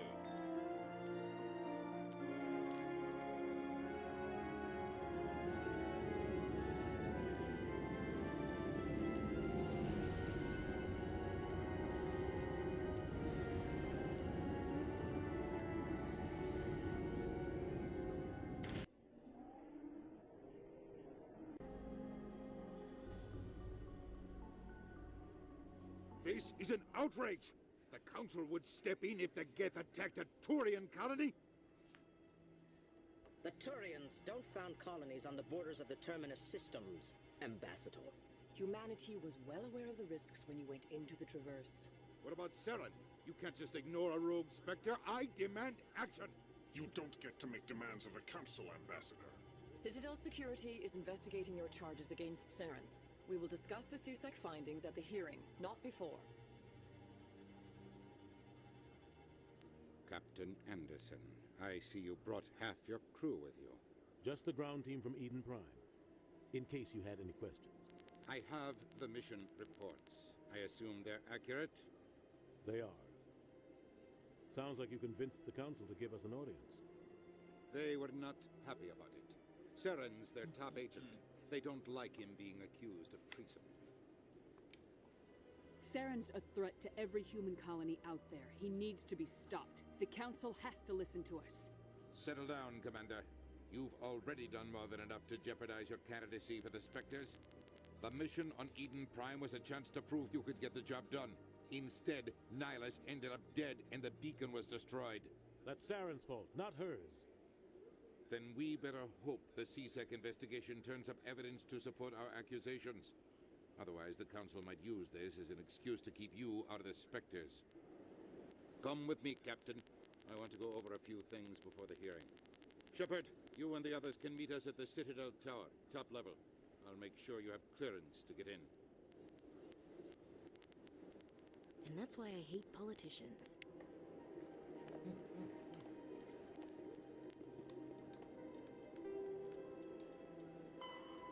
The Council is an executive committee composed of representatives from the Asari Republics, the Turian Hierarchy, and the Solarian Union.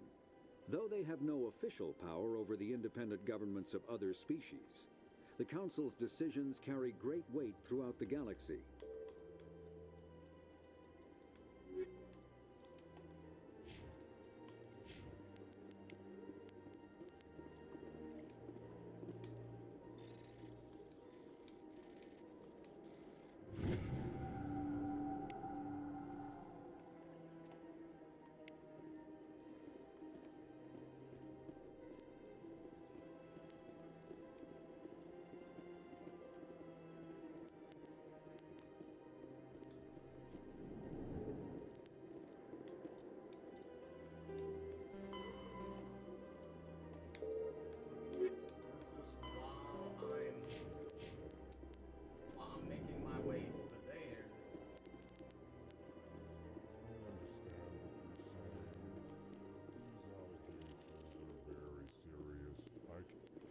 This is serious.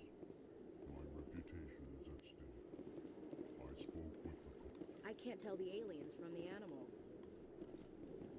Hello there, human.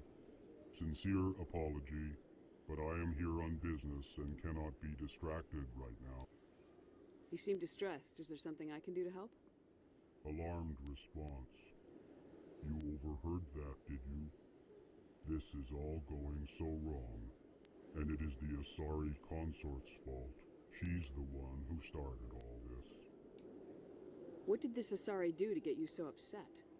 I cannot speak more about this problem. It is too sensitive. Suffice it to say, she has compromised my authority as a diplomat. Where can I find this Asari consort? She She is across the bridge from here. Her offices are easy enough to spot. Good day, human. Strained greeting, human. This is really not alarmed response. Who's this Asari consort? Curious, you have not heard. You must be new to the Citadel. Everyone knows Sha'ira, the consort. I cannot speak more about this problem. It is too sensitive. Good luck with your problem. Thanks to you, human. Good day. Pleased greeting. Human, it is always good to see your kind. I am Ambassador Kalen. Genuine query. Is there something I can do for you this day? Why do you explain what you're about to say? Our people communicate less through words and more through scent and slight movements. Plainly, we discovered our vocal expression was not enough to convey the feelings of our conversations to other species. Why do you bother, Kalen? These Earth Clan don't really care about our ways. Remorseful response, Din. You don't truly believe that, and if you do, I am very sorry for you. Tell me more about your species. Genuine enthusiasm. I delight in telling the history of my people. It is agreeable to share our culture with others. Tell me about the history and origins of the Elcor. The Elcor were just beginning to explore Council space when the Asari first made contact with us. With their help, we discovered the relay closest to our system, and from there the Citadel. Proudly, within one lifetime we established a regular route to the Citadel, and quickly became one of the more active species living on this great station. I'd like to know more about the culture of the Elcor. Frankly, we Elcor prefer the safety and familiarity of our own colonies to the confines of space travel. Our society is built on small, tight-knit groups. Though we are always welcoming to outsiders, our government tends to be very stable. Our people are not very comfortable with sudden changes. What do you do here? Modestly, I work to bring the problems and the requests of the Elcor groups to the attention of the Council. Ha! They only give us these positions to keep us quiet. The Council doesn't care about our races. Chastising rebuke. Your tone is inappropriate, Din. This human is not to blame for your malcontent or your misconceived suspicions. Goodbye, Ambassador. Sincere farewell. Good day to you, human. Enjoy your time on the Citadel. The Elcor are a Citadel species native to the high-gravity world Dakuna. They are massive creatures, standing on 4 muscular legs for increased stability. Elcor move slowly and evolve. It would be kind of interesting if you actually had an Elcor as like a squad mate. Unfortunately, you didn't. Earth Clan, you are in the wrong place, I think. Your ambassador is next door in the large office. Chastising remark. Don't be so rude, Din. At least introduce yourself. I am Din Korlak, Volus ambassador. Is there something I can do for you, Earth Clan?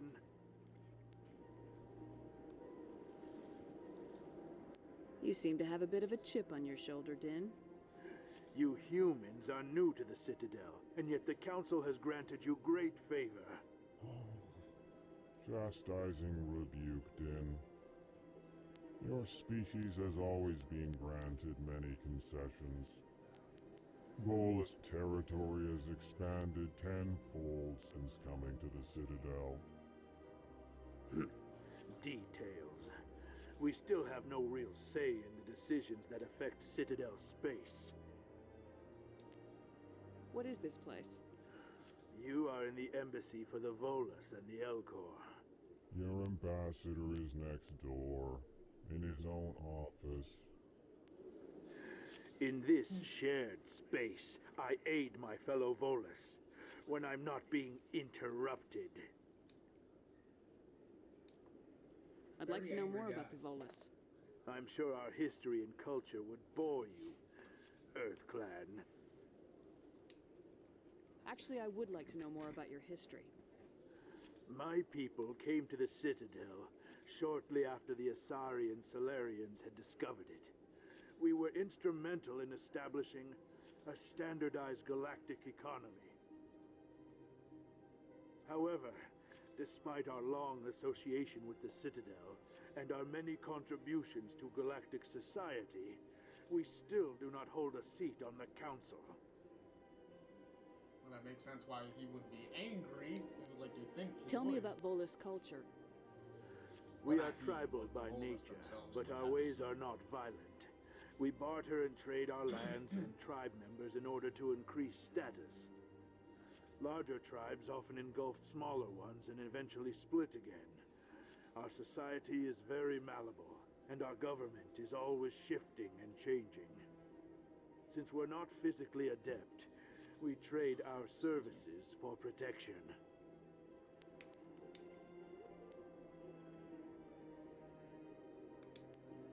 What is it you do here? I look out for the best interests of the Volus people. No easy task considering how often we are overlooked by the Council. Chastising rebuke, Den. The Council favors your species greatly. You are naive. The Earth Clan will be invited to the Council long before our species will. Why aren't the Elcor or Volus part of the Council? All species must prove themselves before they join the Council. All but the Earth Clans, it would seem. Dismissive. Ignore the Volus ambassador, human. He is incorrect in his assessment. Really? How long have we been waiting? How long do you think we'll continue to wait? Bah, this talk is wasted on the humans. Goodbye, Ambassador. Yes, yes. Good day, Earth Clan.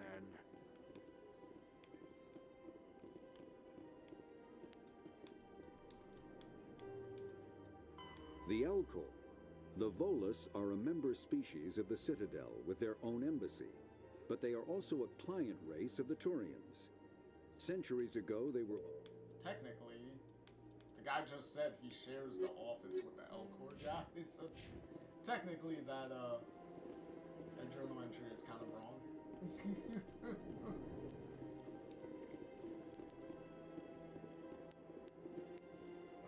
Let me quick, and I'll be right back. Grab something to eat real quick and something to drink.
Good day, Commander. The human ambassador is up the stairs, first room on the right.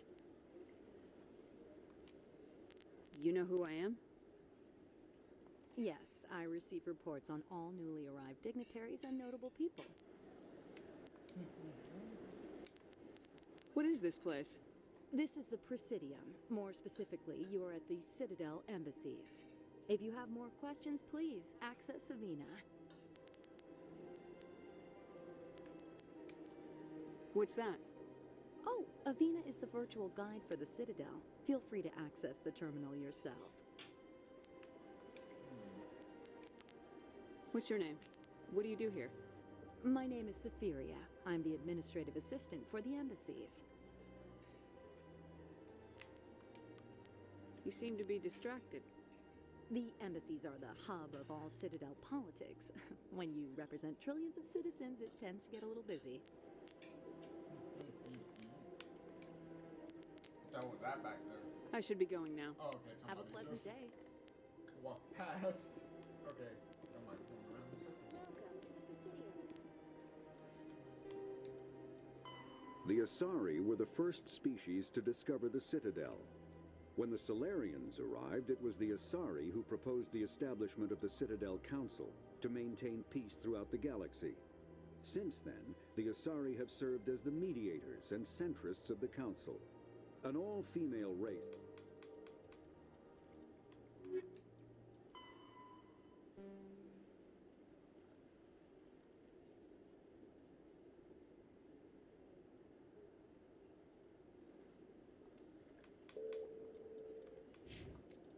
Allow me to be your guide.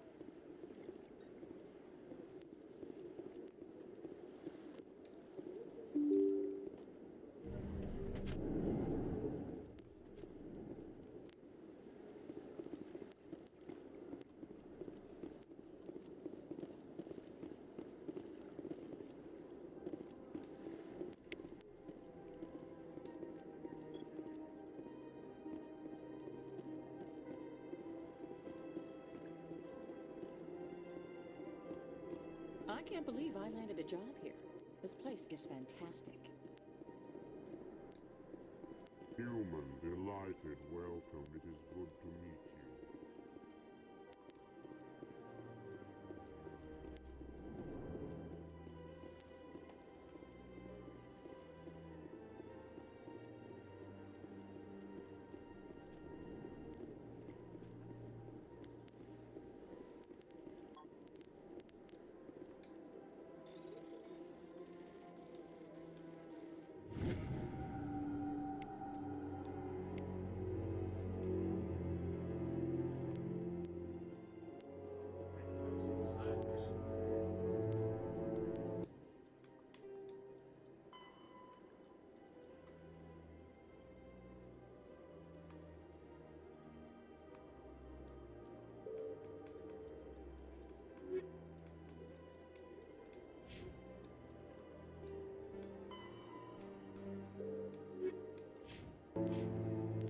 Commander Shepard, I didn't expect to see you here. Did Ambassador Udina send you? Have we met before? No, but I know you well enough. I'm Executor Palin, head of CSEC. It's my job to know when someone like you arrives on the Citadel. Was there something you needed, Commander? I get the feeling you're not too fond of humans. No, I just don't trust your kind. Not yet. You humans are eager to take all the power you can get, and you're being given a lot. If the Council wants to make humanity their new favorite pet, that's their business. But I don't have to like it.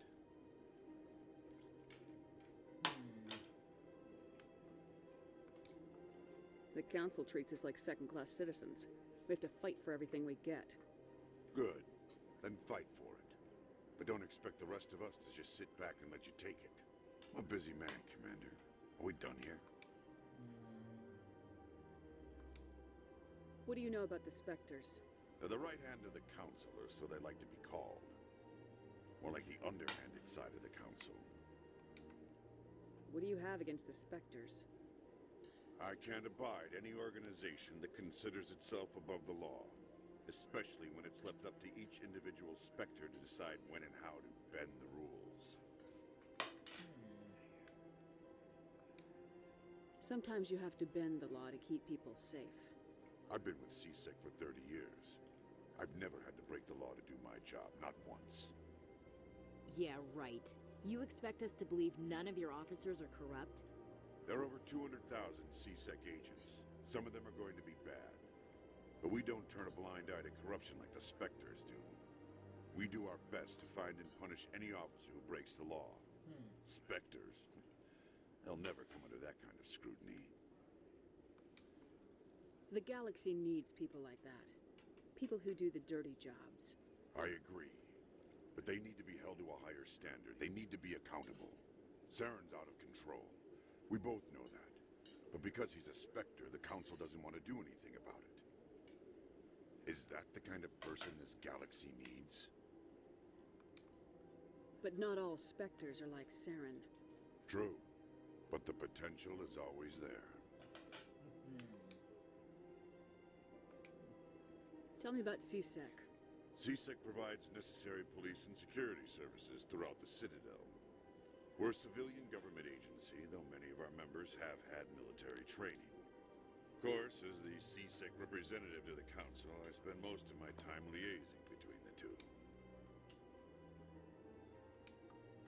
Tell me about your investigation into Saren. Sorry, Commander. I don't make a habit of giving out details about ongoing investigations. Oh, well, where's the try? I'll be going now. Goodbye, Commander.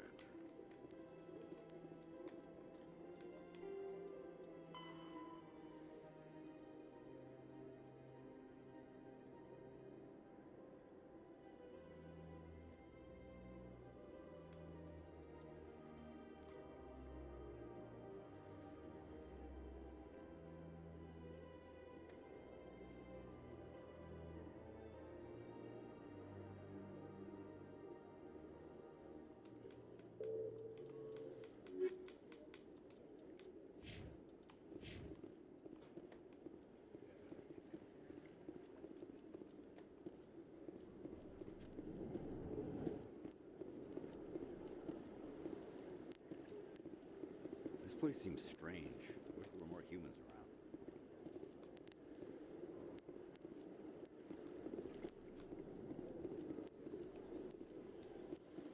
You have to be tough with these aliens. They won't respect you otherwise. Don't believe the rumors. The consort would never reveal her secrets. Of course she would. She'd be tossed out the nearest airlock if she did. I suppose. Besides, Nick, the consort's nothing like the girls back on the colonies. She's...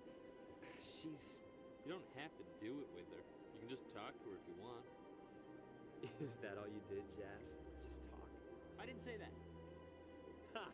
I bet you did too. Shut up, Fredericks. What do you want? Oh, Commander. Is there something I can do for you? Relax, Private. This isn't an inspection. Right, sorry. What can I do for you, Commander? What can you tell me about the Asari consort? Well, she's an Asari who works here as... That is, she helps people with things. You never went to see her, did you, Fredericks? No, I never did. I couldn't afford it. It costs half a year's credits just to go in and talk to her. Can you at least tell me where I can find her? Sure. She's across the bridge from the embassies. Thanks, kid. Have fun. Try not to get into too much trouble. I will. Have fun, that is. Commander, good to see you again.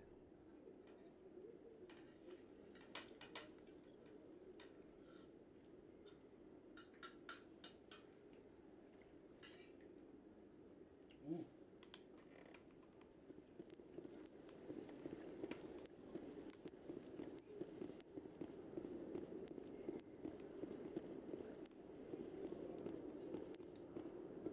I don't have time to talk now. I'm very busy.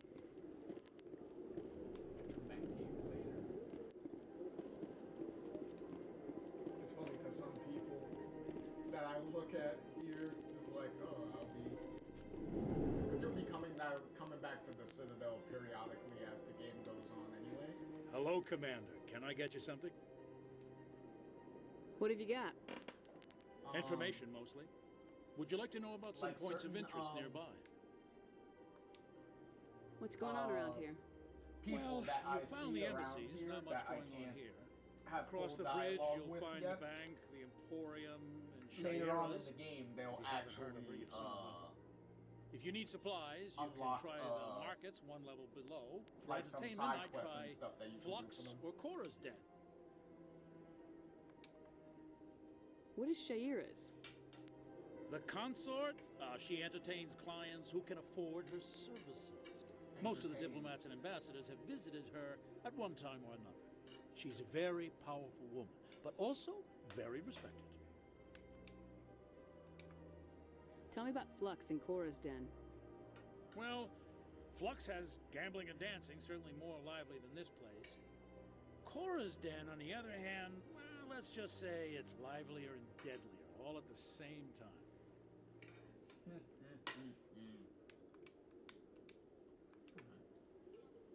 Goodbye. So long, Commander. Have a pleasant day. It's good to see another human face around here. I don't have time to talk now. I'm very busy.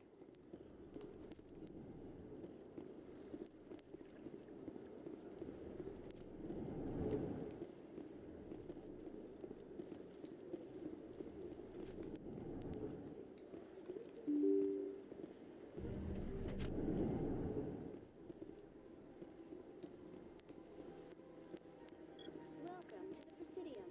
Allow me to be your guide. Greetings and welcome to the Presidium. My name is Avina, and I am pleased to be your virtual guide throughout this level of the Citadel space station. So are you a person or a program? I am a fully interactive virtual intelligence, programmed to provide spontaneous guidance at predetermined locations of interest throughout this level of the Citadel. I may also be contacted through any of the Presidium VI terminals, should you require assistance. Give me the tour. You are standing at Presidium Tourism Terminal 1. On either side of this lobby are the embassies of the various Citadel races, along with CSEC headquarters. On the far end of this level, you can see the Citadel Tower, where the Council meets regularly to discuss matters of interstellar importance. I want to know more about Citadel security. Citadel security serves as law enforcement for all regions of the Citadel, though the majority of officers serve in the wards. Executor Palin, a Turian, is the current head of CSEC, but individuals from virtually every species across Citadel space serve as officers beneath him. If you wish to learn more, Executor Palin's office is located in the CSEC headquarters just across the lobby. I already came from there. Tell me about the embassies. Each species in Citadel space important enough to be consulted on matters of galactic politics maintains an embassy on the Presidium. The Volus were the first non-council species to be granted an embassy, roughly 2,384 galactic standard years ago. As Citadel space has expanded, more embassies have been added. The most recently added embassy belongs to your own species, humanity. It was added 19 galactic standard years ago, despite some rather vocal opposition. Why were people trying to keep my species out? Some species felt humanity was given preferential treatment. It often takes a century or more before a new species is granted an embassy. The Council gave a great deal of thought to this matter. In the end, they decided humanity's impact on Citadel space was significant enough to warrant an embassy. Excuse me. Do you agree with their decision? I am not programmed to make that kind of qualified judgment. My code is limited to information and simple interaction simulations.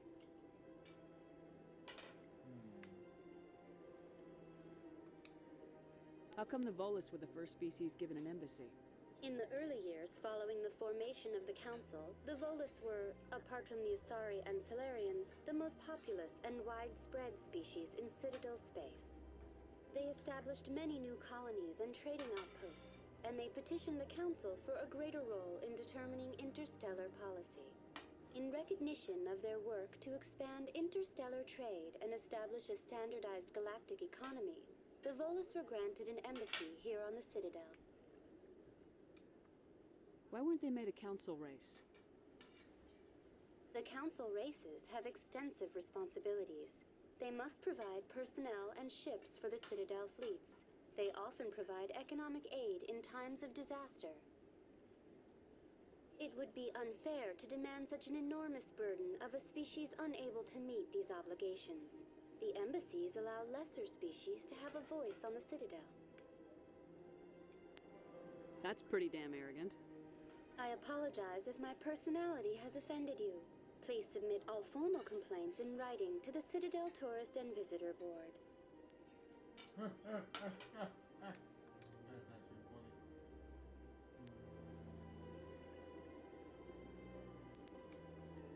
Do you know anything about specters? The term Spectre is derived from the branch of Special Tactics and Reconnaissance. Each Spectre agent is handpicked by the Council. Their primary role is preserving galactic stability and resolving volatile situations that cannot be handled through normal political channels. In this role, they are granted extraterritorial rights and jurisdictions. Spectres answer to no law or authority except the Council itself. What can you tell me about the Citadel Council? Originally, the Council consisted of representatives from the Asari and Solarians, the two dominant species in Citadel space. Roughly 1,304 galactic standard years ago, Turians were invited to join the Council in recognition of the role they played during the Krogan Rebellion. Since then, the three Council races have worked together to ensure the peaceful coexistence of the galactic community, while preserving individual autonomy for each species.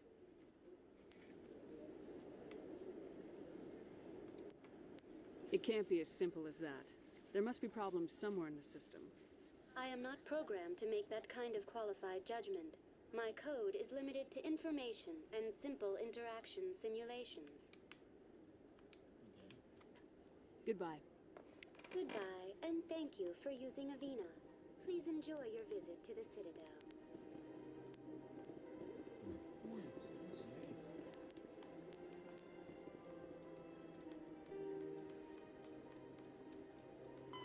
Biot, a virtual intelligence, is an advanced form of user interface software. VIs use a variety of methods to simulate natural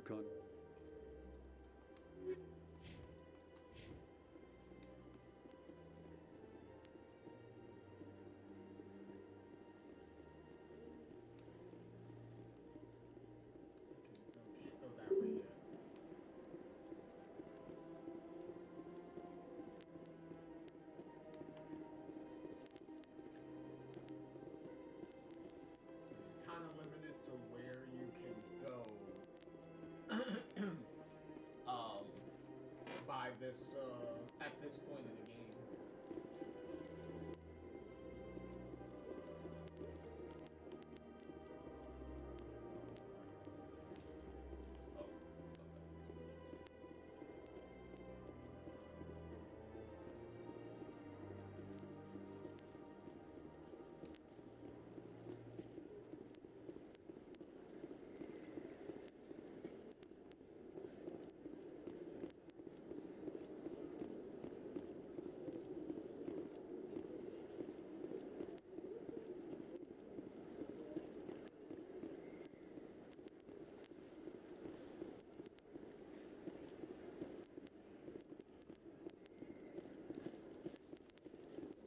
Look at that bug thing over there.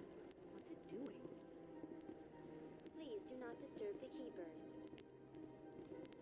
Please do not disturb the Keepers. Welcome to Presidium Tourism Terminal 2. You are standing near the base of the Citadel Tower, one of the Presidium's most recognizable and important structures. Behind me is the spectacular Relay Monument, a scale model representation of a Prothean mass relay. To your left is one of the Keepers, the enigmatic caretakers of the Citadel, working on a control panel.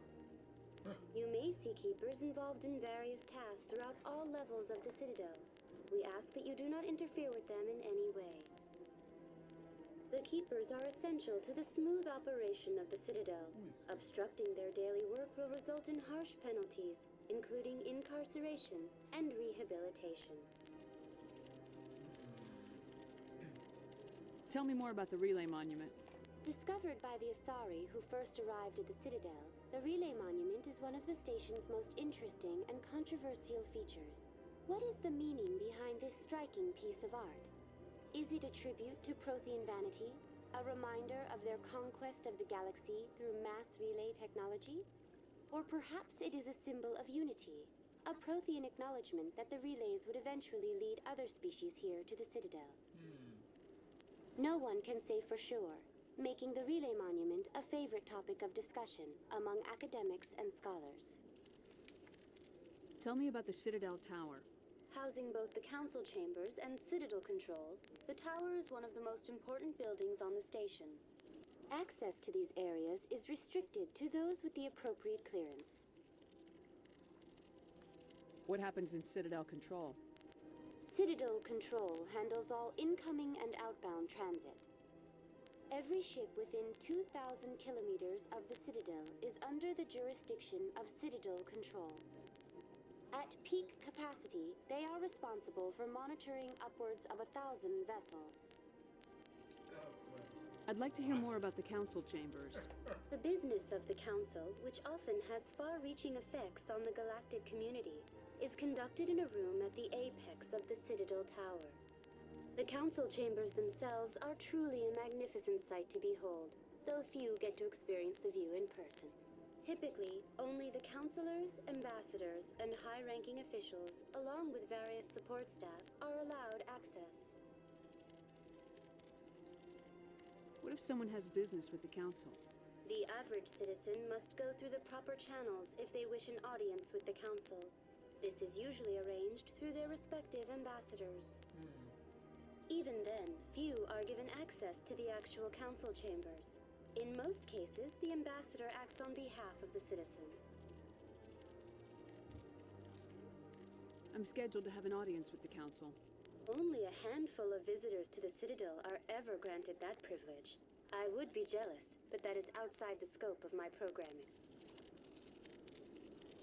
I'd like to know more about the Keepers. Little is known about these peaceful servants of the Citadel, though they are essential to the operation and maintenance of the entire station. Citadel regulations protect the Keepers against interference during the performance of their tasks. Failure to comply will result in harsh penalties. Keepers can be seen in all sections of the Citadel, but are typically found in and around the tower. Any particular reason there are so many Keepers in this area? The Keepers do not communicate with other species. It is assumed, however, that the tower houses the Citadel's primary control systems. Many of the station's systems, such as navigation and life support, function automatically. It is believed the Keepers operate those systems from inside the tower's inaccessible core. The Keepers also make frequent appearances in the council chamber itself, though they appear to be just passing through on their way to some other destination. That's all for now. Thank you for using a The Elcor. When the Asari discovered the Citadel, they also discovered the Keepers, a docile, multi-limbed insect race that seemingly exists only to maintain and repair the great Prothean station. Biotics is the... Mass relays are feats of Prothean engineering advanced far beyond the technology of any living species. They are enormous structures scattered throughout the stars and can create corridors of virtual...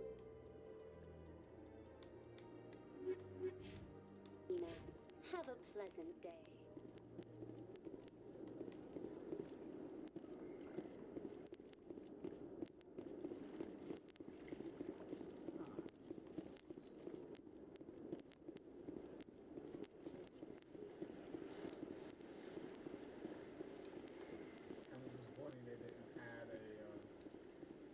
Option to run a lot for longer periods of time.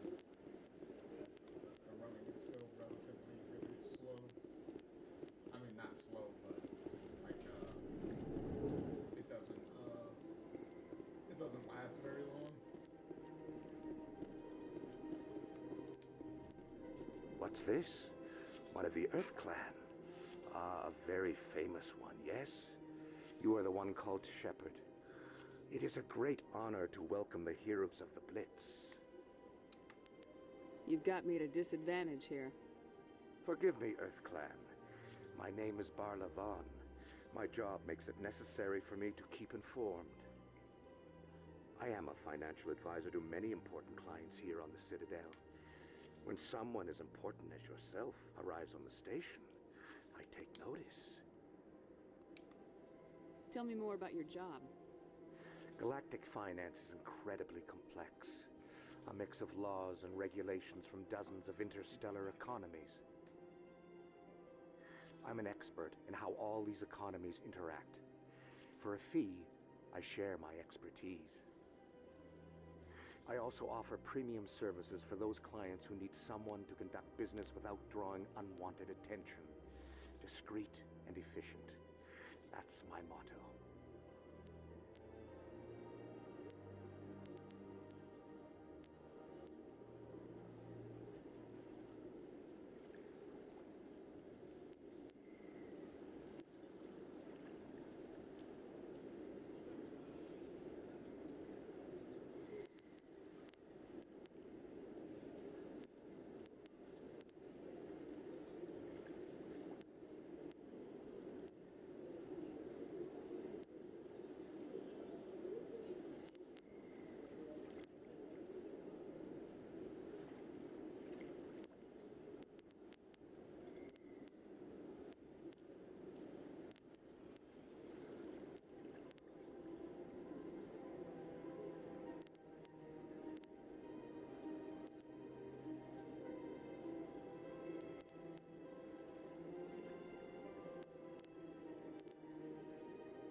Sounds pretty shady.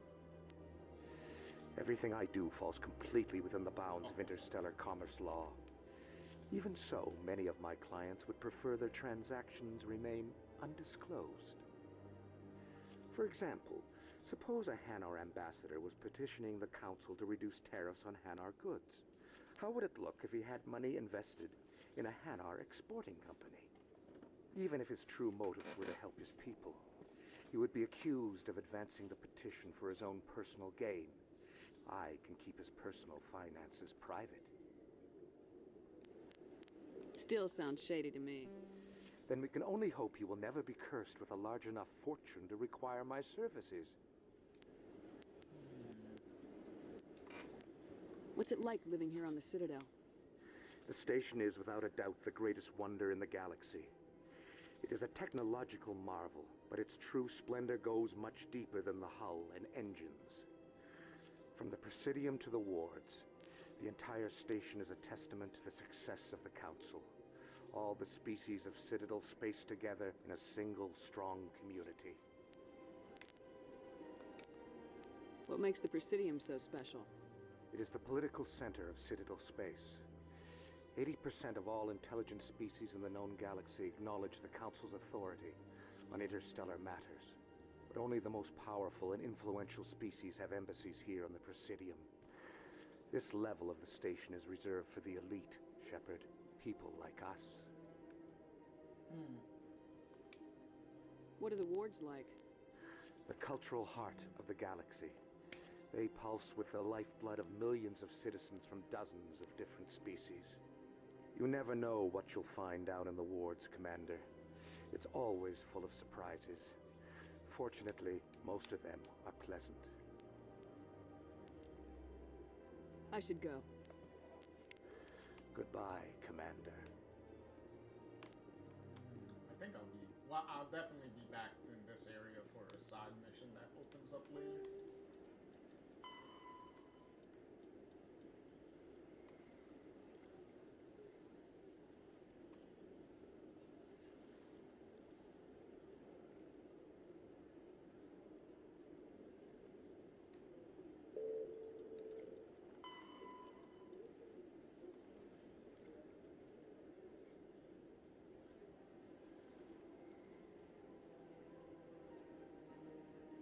I like how they have like a nice article on their how the currency and everything works. A little history behind the money.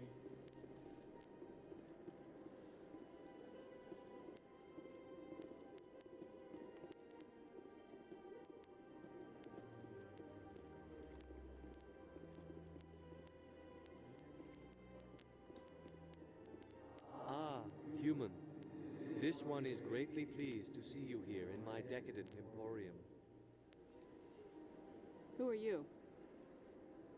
This one's face name is Delaninder, though many in this place simply refer to it as Delan. Please take time to examine the fine goods it has for purchase, all of great worth. What exactly do you sell? Only the finest and most luxurious items that credits can buy. This one is able to procure almost any item the human would desire, for a price, naturally. Why do you refer to yourself as this one and it? For the same reason that humans are so inquisitive. It is part of our culture. Specifically, Hanar only refer to themselves in the first person with family or intimates. And we rarely do so with other species. It is just our way. Who are you? This one's face. Please take time to examine the fine goods it has for purchase, all of great worth. Show me your items.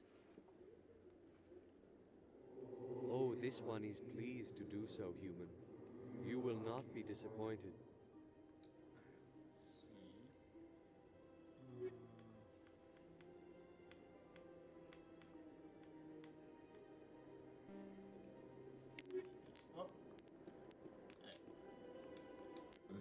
Command. Show me your items. Wasn't done looking at this. Oh, this one is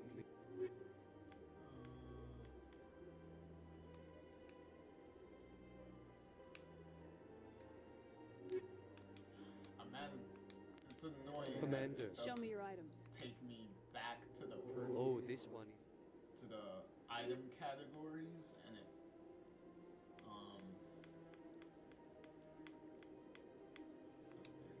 business license. Apply that, so that way the requisitions guy can have that.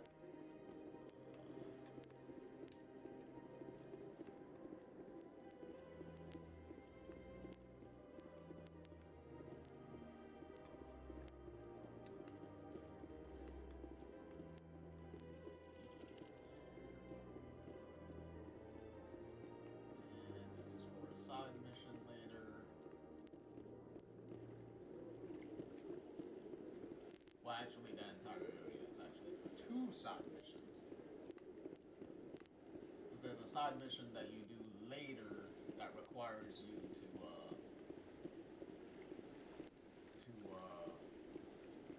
go to every single keeper on the Citadel and like mark them for somebody. So you gotta kind of remember where each of them are to try to, so that way you're not running around so much. Probably will end up running around a lot anyway, but you know. Welcome to Presidium Tourism Terminal 3. Here in the financial district, a number of businesses offer various goods and services to their exclusive clientele. The statue you see before you was commissioned to honor the Krogan soldiers who gave their lives to protect Citadel space during the Rachni Wars. In the aftermath of the Krogan rebellions, several embassies petitioned to have the statue removed. However, this motion was eventually quashed by the Council. Tell me more about the Krogan rebellions. In recognition of their efforts during the Rachni Wars, the Krogan were granted several new colony worlds by the Council. Over the next 400 years, the Krogan species began to expand.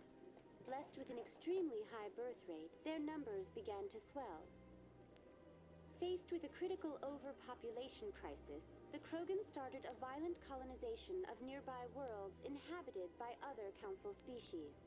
The Krogan rebellions had begun. For a full century, the Council and its member species fought to bring the Krogan under control. With the aid of the newly discovered Turian Empire, they were ultimately successful. You needed the Krogan to stop the Rachni, then you needed the Turians to stop the Krogan. So who's gonna stop the Turians? I am sorry, but that question is beyond my programming parameters. The Turians are members of the Citadel Council. They are not a threat to galactic peace. Why did the Council fight so hard to keep the statue? The Krogan were instrumental in saving the galaxy from the Rachni threat. The Council believed this historical fact should not be forgotten. The Council also hoped that preserving the memorial would improve diplomatic relations with the Krogan and bring about a peaceful resolution to the rebellions. Unfortunately, the Krogan refused to negotiate and only surrendered after their population and homeworlds had been ravaged by the Turians. Sounds like they got what they deserved. I am sorry, but a value judgment of that nature goes beyond my programming. What were the Rachni Wars? Nearly 2,200 years ago, explorers seeking to expand Citadel space opened up mass relays leading to systems controlled by the Rachni. A highly intelligent and aggressive insect race, the Rachni unleashed a war of conquest against the rest of the galaxy that lasted for nearly 3 centuries. Jesus. The emergence of the Krogan finally turned the tide in favor of the Citadel species. Krogan forces provided the numbers necessary to halt the Rachni advance and drive them back. The Krogan then pursued their retreating fleets. Able to survive the harsh environments of the Rachni homeworlds, the Krogan hunted their enemy to extinction. Jeez. Was it really necessary to wipe them out? I am sorry, but a value judgment of that nature goes beyond my programming. That's all for now. Thank you for using Avina. Have a pleasant day. 50,000. Though now extinct, the Rachni once threatened every species in Citadel space. Over 2,000 years ago, explorers foolishly opened a mass relay to a previously unknown system, and the Elcor. The Hanar are a Citadel species known for excessive politeness. They speak with scrupulous precision and take offense at improper language. Hanar that expect to deal with other species take special courses to help them unlearn their tendency to take offense at improper speech. All Hanar have 2 names.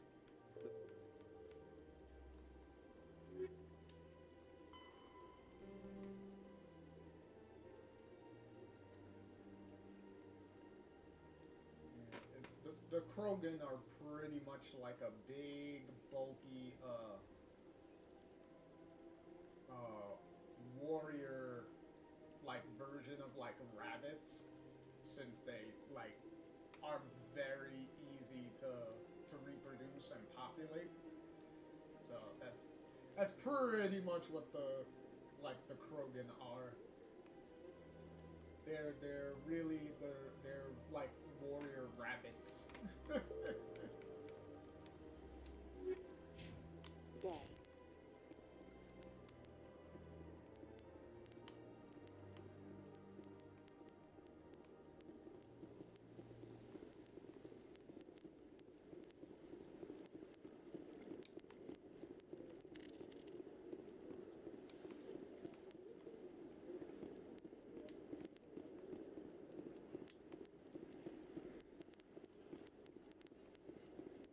That's nothing.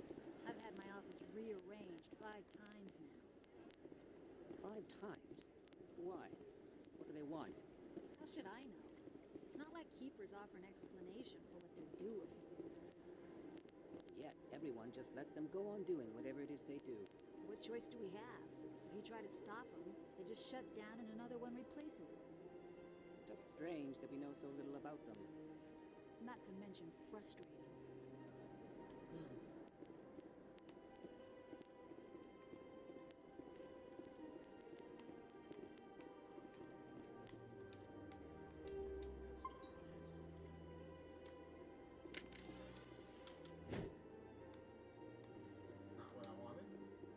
Welcome. I am Nailina. I don't recognize you as one of our expected clients today. Would you like me to see when the consort will be able to meet with you? Can't I just go in? I'm afraid not. Yeah, you must understand there are many who seek the consort services. But if you wish to leave your name, she'll make every effort to meet with you. Okay. Commander Shepard, with the Alliance Navy.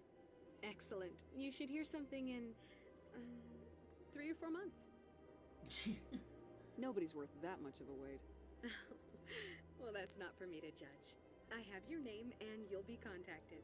Is there anything else? What do you do here, Nailina?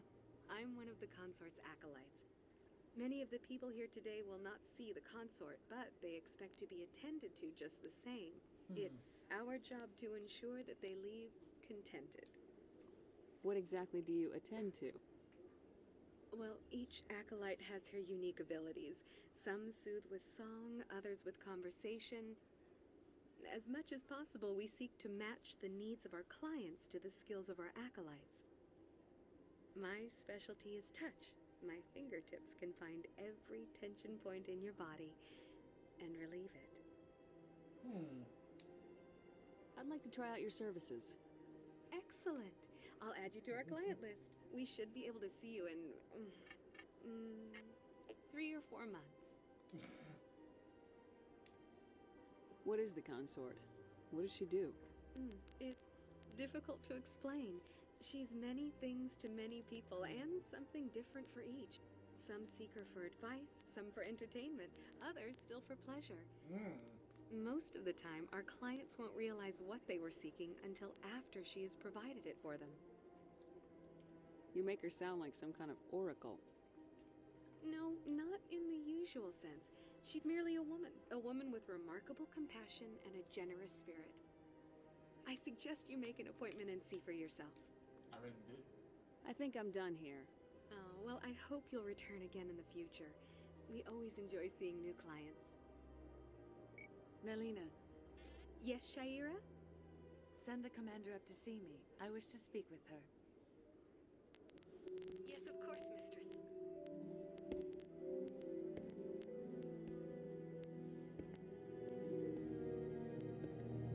No way, hips like that. It appears the consort has taken notice of you.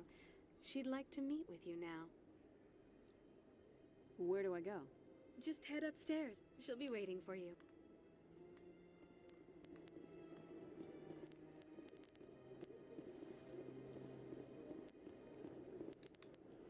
I see even the humans find the consort irresistible. An hour here is better than a year on leave. If only I could afford to come more often. No questions now. I'm trying to relax. I see even the humans find the consort irresistible. This is my first time. I can't believe I didn't come sooner. I'd spend all day here if I could. Isn't this place terrific? This is the most relaxed I've been in days. This is my first time. Welcome. It is a pleasure to see you. Please, relax and enjoy yourself. Human military? You'll enjoy it here, I think. At ease, officer. This is a place of peace. Welcome. It is a pleasure to see you. You're with the Alliance? My brother's a private back on Earth. The consort is a wonderful person. She has quite a gift. You're with the Alliance? My brother's a private back on Earth.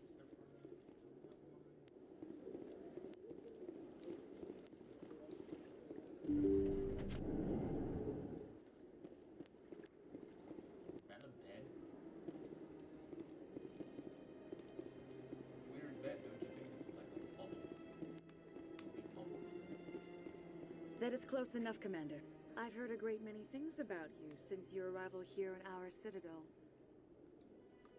What exactly do you do? That depends on your needs. I offer advice to some, comfort to others. I have a certain problem that could use your expertise. Maybe I can help. I have a friend, Septimus, a retired Turian general. I won't discuss the details, but he wanted me to be more than I could be.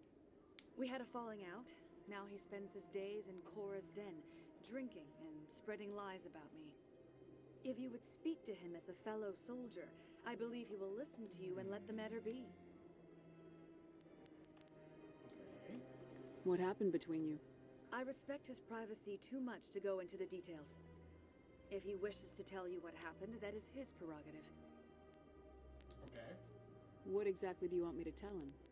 Appeal to a sense of honor. Remind him of his position as a general. If you can convince him to stop spreading lies about me, I would be very grateful. I'm sure you would. Now I must ask you to take your leave. I have many clients waiting to see me. A door. I was about to go out that door.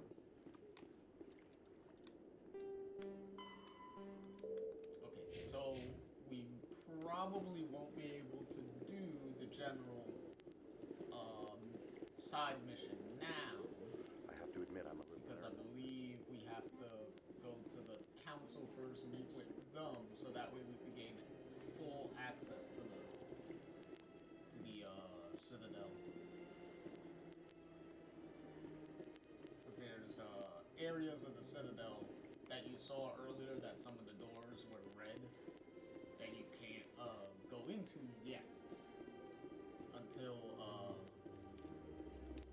you meet with them.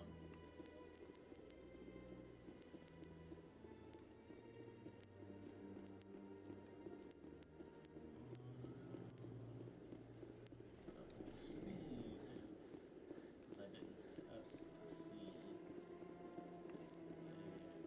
I could go. Oh no, that's the tower there. That's the other.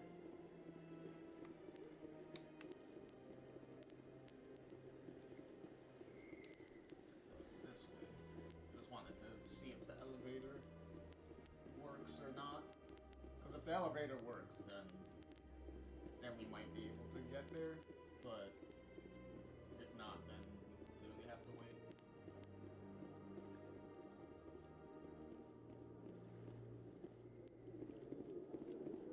Yep, we have to wait.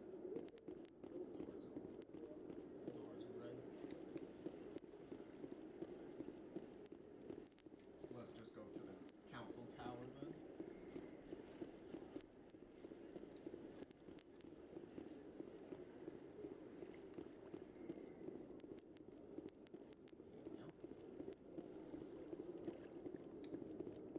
The good thing is too, one of the things that they fixed. The council isn't going to ask me any questions, are they? I doubt it. We've made our reports. Now we just have to trust Ambassador Udina. No, we don't, sir. Is during these sections when you're taking these elevators, in the original version of Mass Effect 1, these elevators took a really, really long time. Like, you see that the dialogue that they were having in the elevator? Imagine that dialogue finishing and then dead silence for like 2-3 minutes more. So it's like, so at least now they pace each of the elevator rides to correspond with if someone's talking during it, so that way when they're done, you're already there. And if there is no dialogue during the elevator rides, then it's a little bit even faster because they don't have to worry about the dialogue.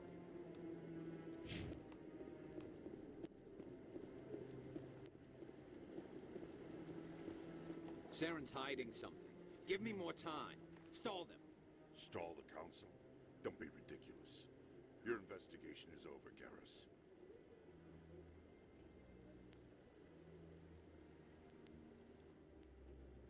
Commander Shepard, Garrus Vicarian. I was the officer in charge of the CSEC investigation into Saren. Sounds like you really want to bring him down. I don't trust him. Something about him rubs me the wrong way. But he's a Spectre. Everything he touches is classified. I can't find any hard evidence. I think the council's ready for us, Commander. Good luck, Shepard. Maybe they'll listen to you. You don't want to keep the council waiting. You don't want to keep the council waiting. Hey, they waited long enough while I was walking around the Citadel and getting reacquainted with everything.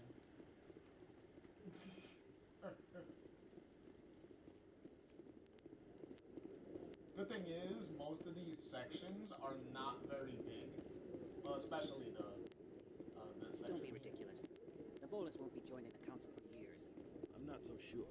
The humans are making a strong push, and you can bet the Volus will be right on their coattails if they succeed. Allowing the humans to join us is a sound strategic move. But the Volus? No. The Hanna are likely to be next, then the Elcor. You may be right. Though the Hanar need to lighten up a bit first. You just don't like them because you have trouble understanding them.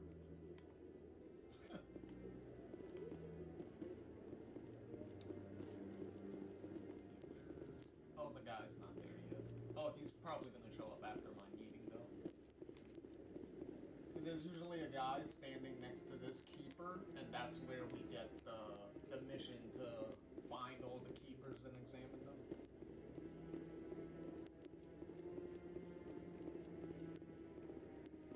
He'll show up after the, No, I'm waiting to speak with one of the Councilor's assistants. Commander? Okay, so the side mission for him doesn't start yet.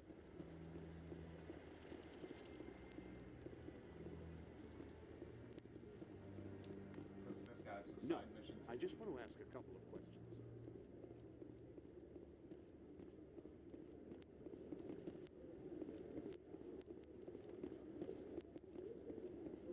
The hearing's already started. Come on.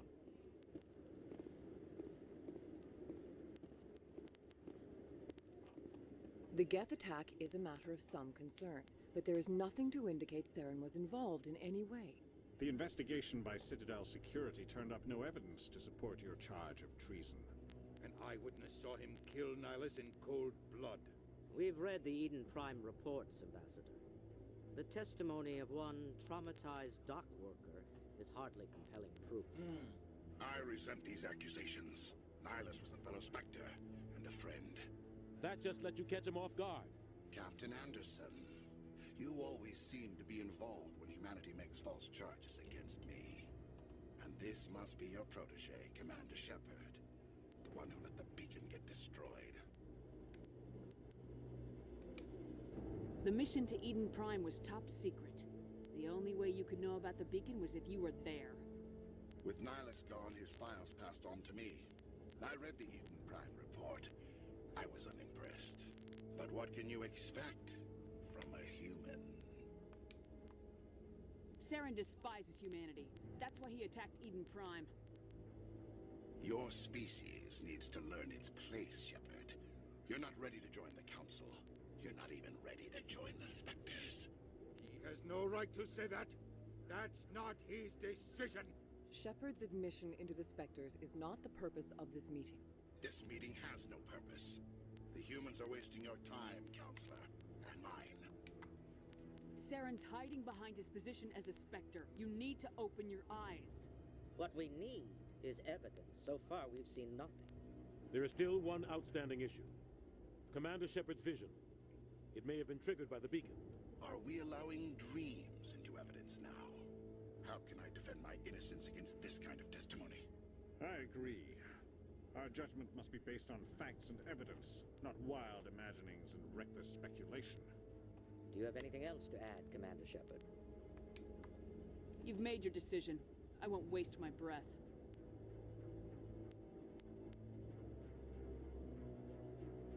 The Council has found no evidence of any connection between Saren and the Geth. Ambassador, your petition to have him disbarred from the Spectres is denied. I'm glad to see justice was served. This meeting is adjourned. Don't worry, that's all meant to happen.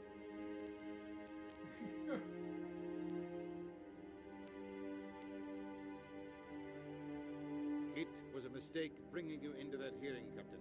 You and Saren have too much history. It made the Council question our motives. I know Saren. He's working with the Geth for one reason: to exterminate the entire human race. Every colony we have is at risk. Every world we control is in danger. Even Earth isn't safe. Tell me about this history between you and Saren. I worked with him on a mission a long time ago. Things went bad. Real bad. We shouldn't talk about this here. But I know what he's like. And he has to be stopped. What's our next step? As a Spectre, he's virtually untouchable. We need to find some way to expose him. What about Garrus, that CSEC investigator? We saw him arguing with the Executor. That's right. He was asking for more time to finish his report. Seems like he was close to finding something on Saren. Any idea where we could find him? I have a contact in CSEC who can help us track Garrus down. His name is Harkin. Forget it. They suspended Harkin last month, drinking on the job. I won't waste my time with that lizard. You won't have to.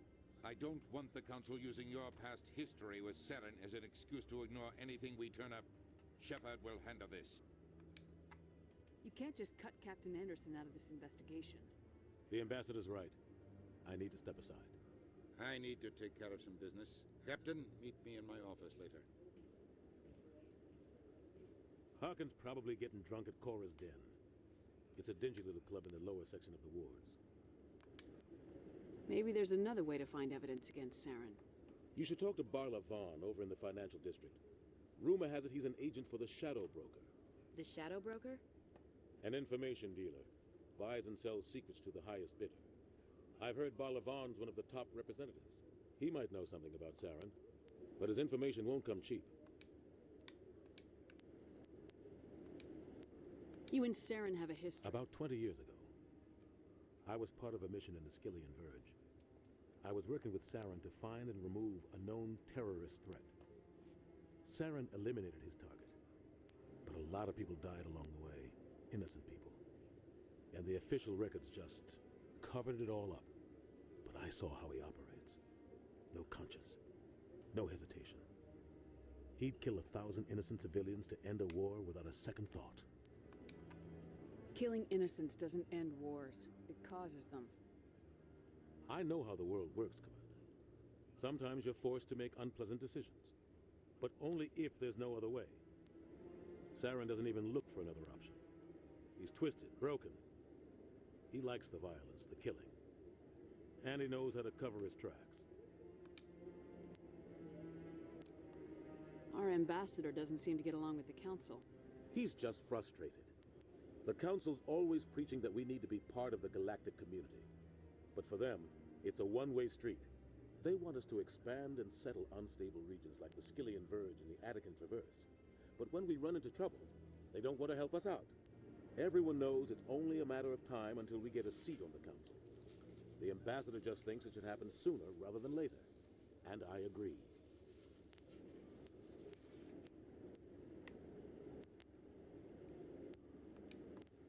Maybe they'd let us join the Council if we were more willing to cooperate with the other species.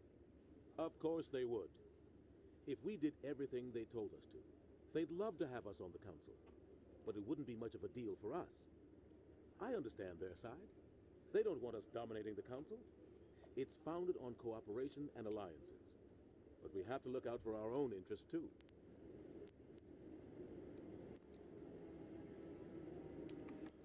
You don't think much of Harkin. The guy joined CSEC about 20 years ago.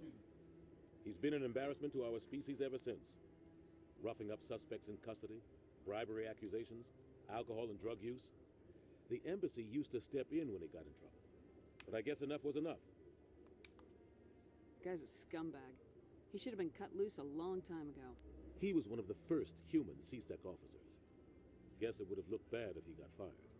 A lot of backroom deals were worked out over the years to keep him on the force. Politics is a dirty business sometimes, but it looks like his time's run out. We've got enough humans in CSEC now to stop protecting him. I want to know more about the Spectres. They're not your typical government agency. They tend to work alone, behind the scenes. They take care of problems the Council can't. It's not easy preserving peace across an entire galaxy. The Council prefers to use diplomacy and negotiation. But sometimes more extreme measures are needed.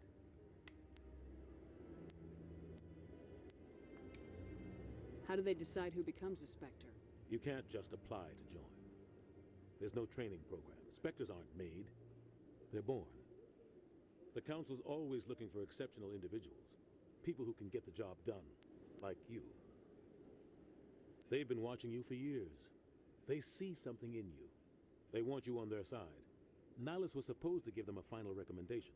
But with him gone, things are still up in the air. What's their command structure like? There is no command structure. Each Spectre answers directly to the Council. Sometimes they're sent on specific missions. Other times, they act on their own. They tend to operate outside the law, do whatever it takes to accomplish their goals. The Council just turns a blind eye. Spectres have a lot of power, Shepard. What happens when a Spectre goes rogue, like Saren? It doesn't happen often. The Council is careful when they select their candidates. But when something does go wrong, there's usually only one solution. Send another Spectre to bring the rogue agent down. They sound like shadow operatives. Everything about them is classified. We don't even know how many there are. The latest Alliance estimate puts their numbers under 100. But the Council couldn't do its job without them. They're the Citadel's top agents, the last line of defense, the final option before open war. The entire galaxy respects and fears them. If a Spectre shows up, you know something big is about to happen. Tell me more about the Shadow Broker.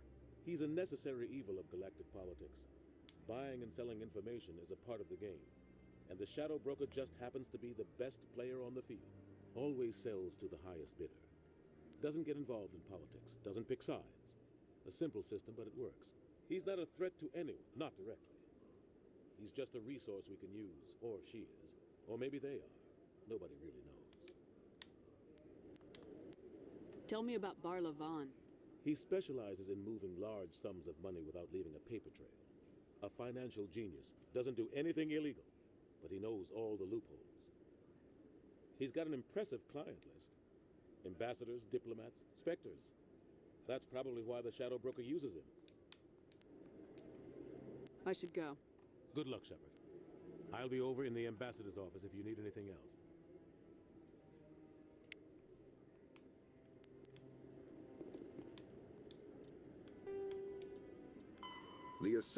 The second species to join the Citadel, the Solarians are warm-blooded amphibians with a hyperactive metabolism. Solarians think fast, talk... And they're very, short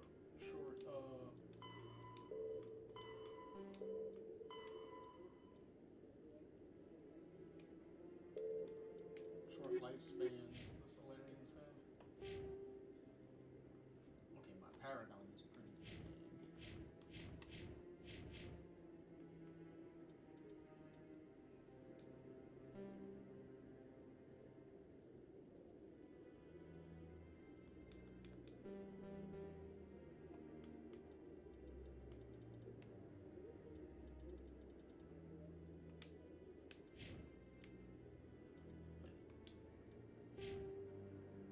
Oh no, the experience is growing. It's going up.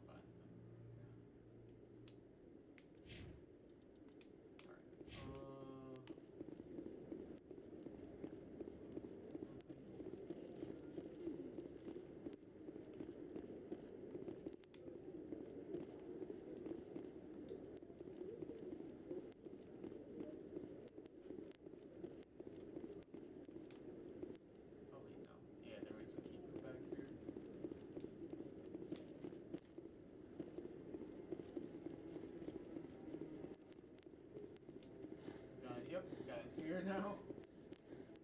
That guy's up to... What? Oh, no, I wasn't. Never mind.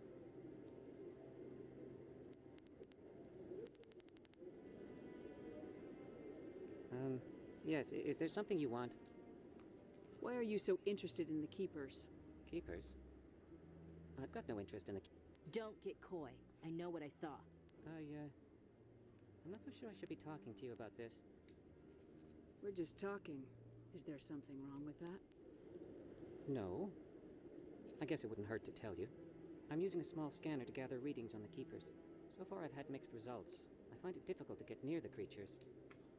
Why were you being so secretive about it, though? Well, technically we're not supposed to disturb the Keepers. I don't really think my scanning disturbs them, but the authorities might disagree. I'd like to do it more openly, but it's not really worth getting arrested over. I can help you out. I'm not worried about the authorities. I don't even know who you are. I'm Commander Shepard with the Alliance military. Well, I suppose I could use the help. You'll need this. It's the scanning device I developed. Activate it each time you see a Keeper. All collected data will automatically upload to my database. I'll even send a few credits your way for each unique scan. What are you doing with the data once you've scanned it? Trying to learn whatever I can about the Keepers. We see them working everywhere, yet we know so little about them. I'm a scientist. I want to know what makes them tick. I should get going then. Yes, I have much work myself. So long, and good luck with the scanning.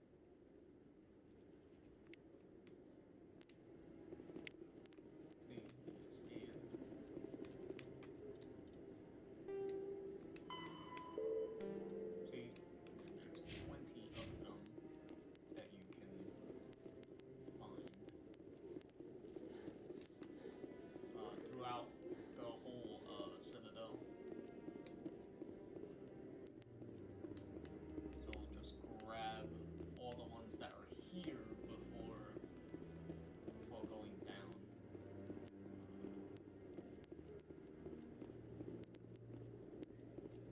There's not a lot here.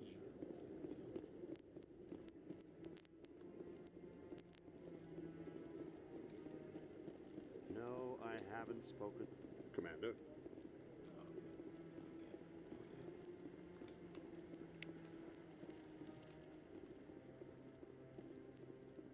Yeah, I'll wait.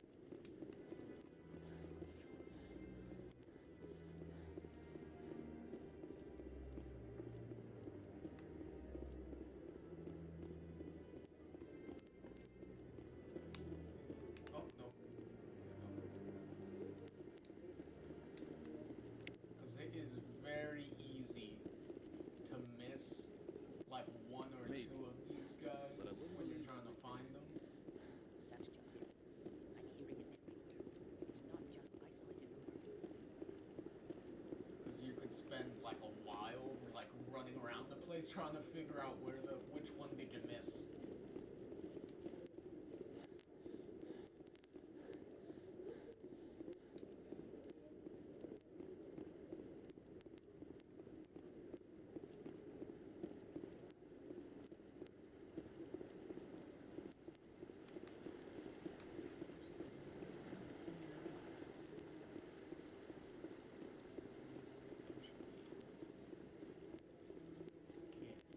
I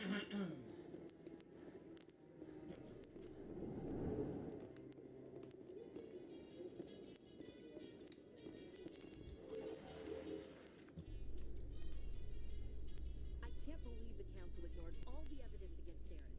Saren's one of their best operatives. It's only natural they'd take his word over ours.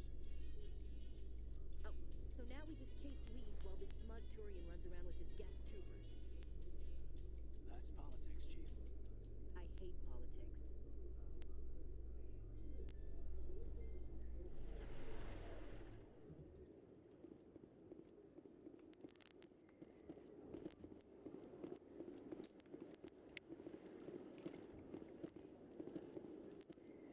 Please do not disturb the Keepers.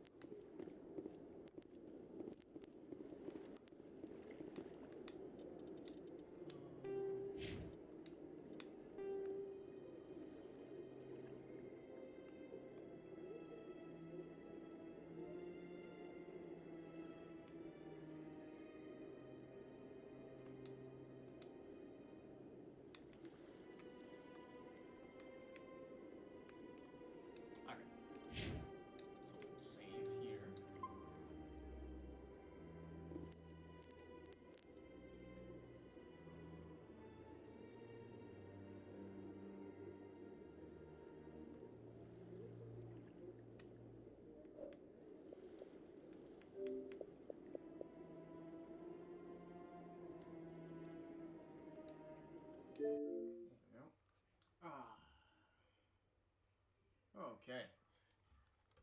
Alright. So, we'll continue next time. So far, a lot of, well, stuff has happened. We've recruited one party member with Ashley, because Alenko is, Caden is, there by default at the beginning anyway, so he's de factoly your first squad mate that you get. And then now you got Ashley, and then as we do this continue the investigation, we'll be recruiting a couple of more people.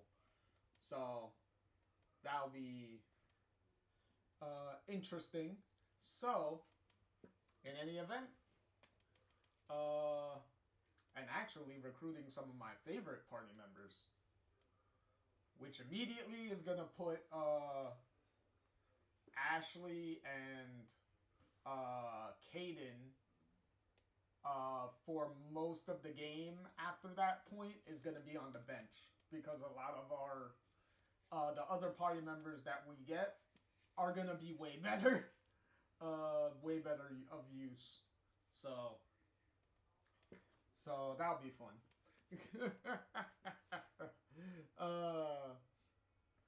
So with that,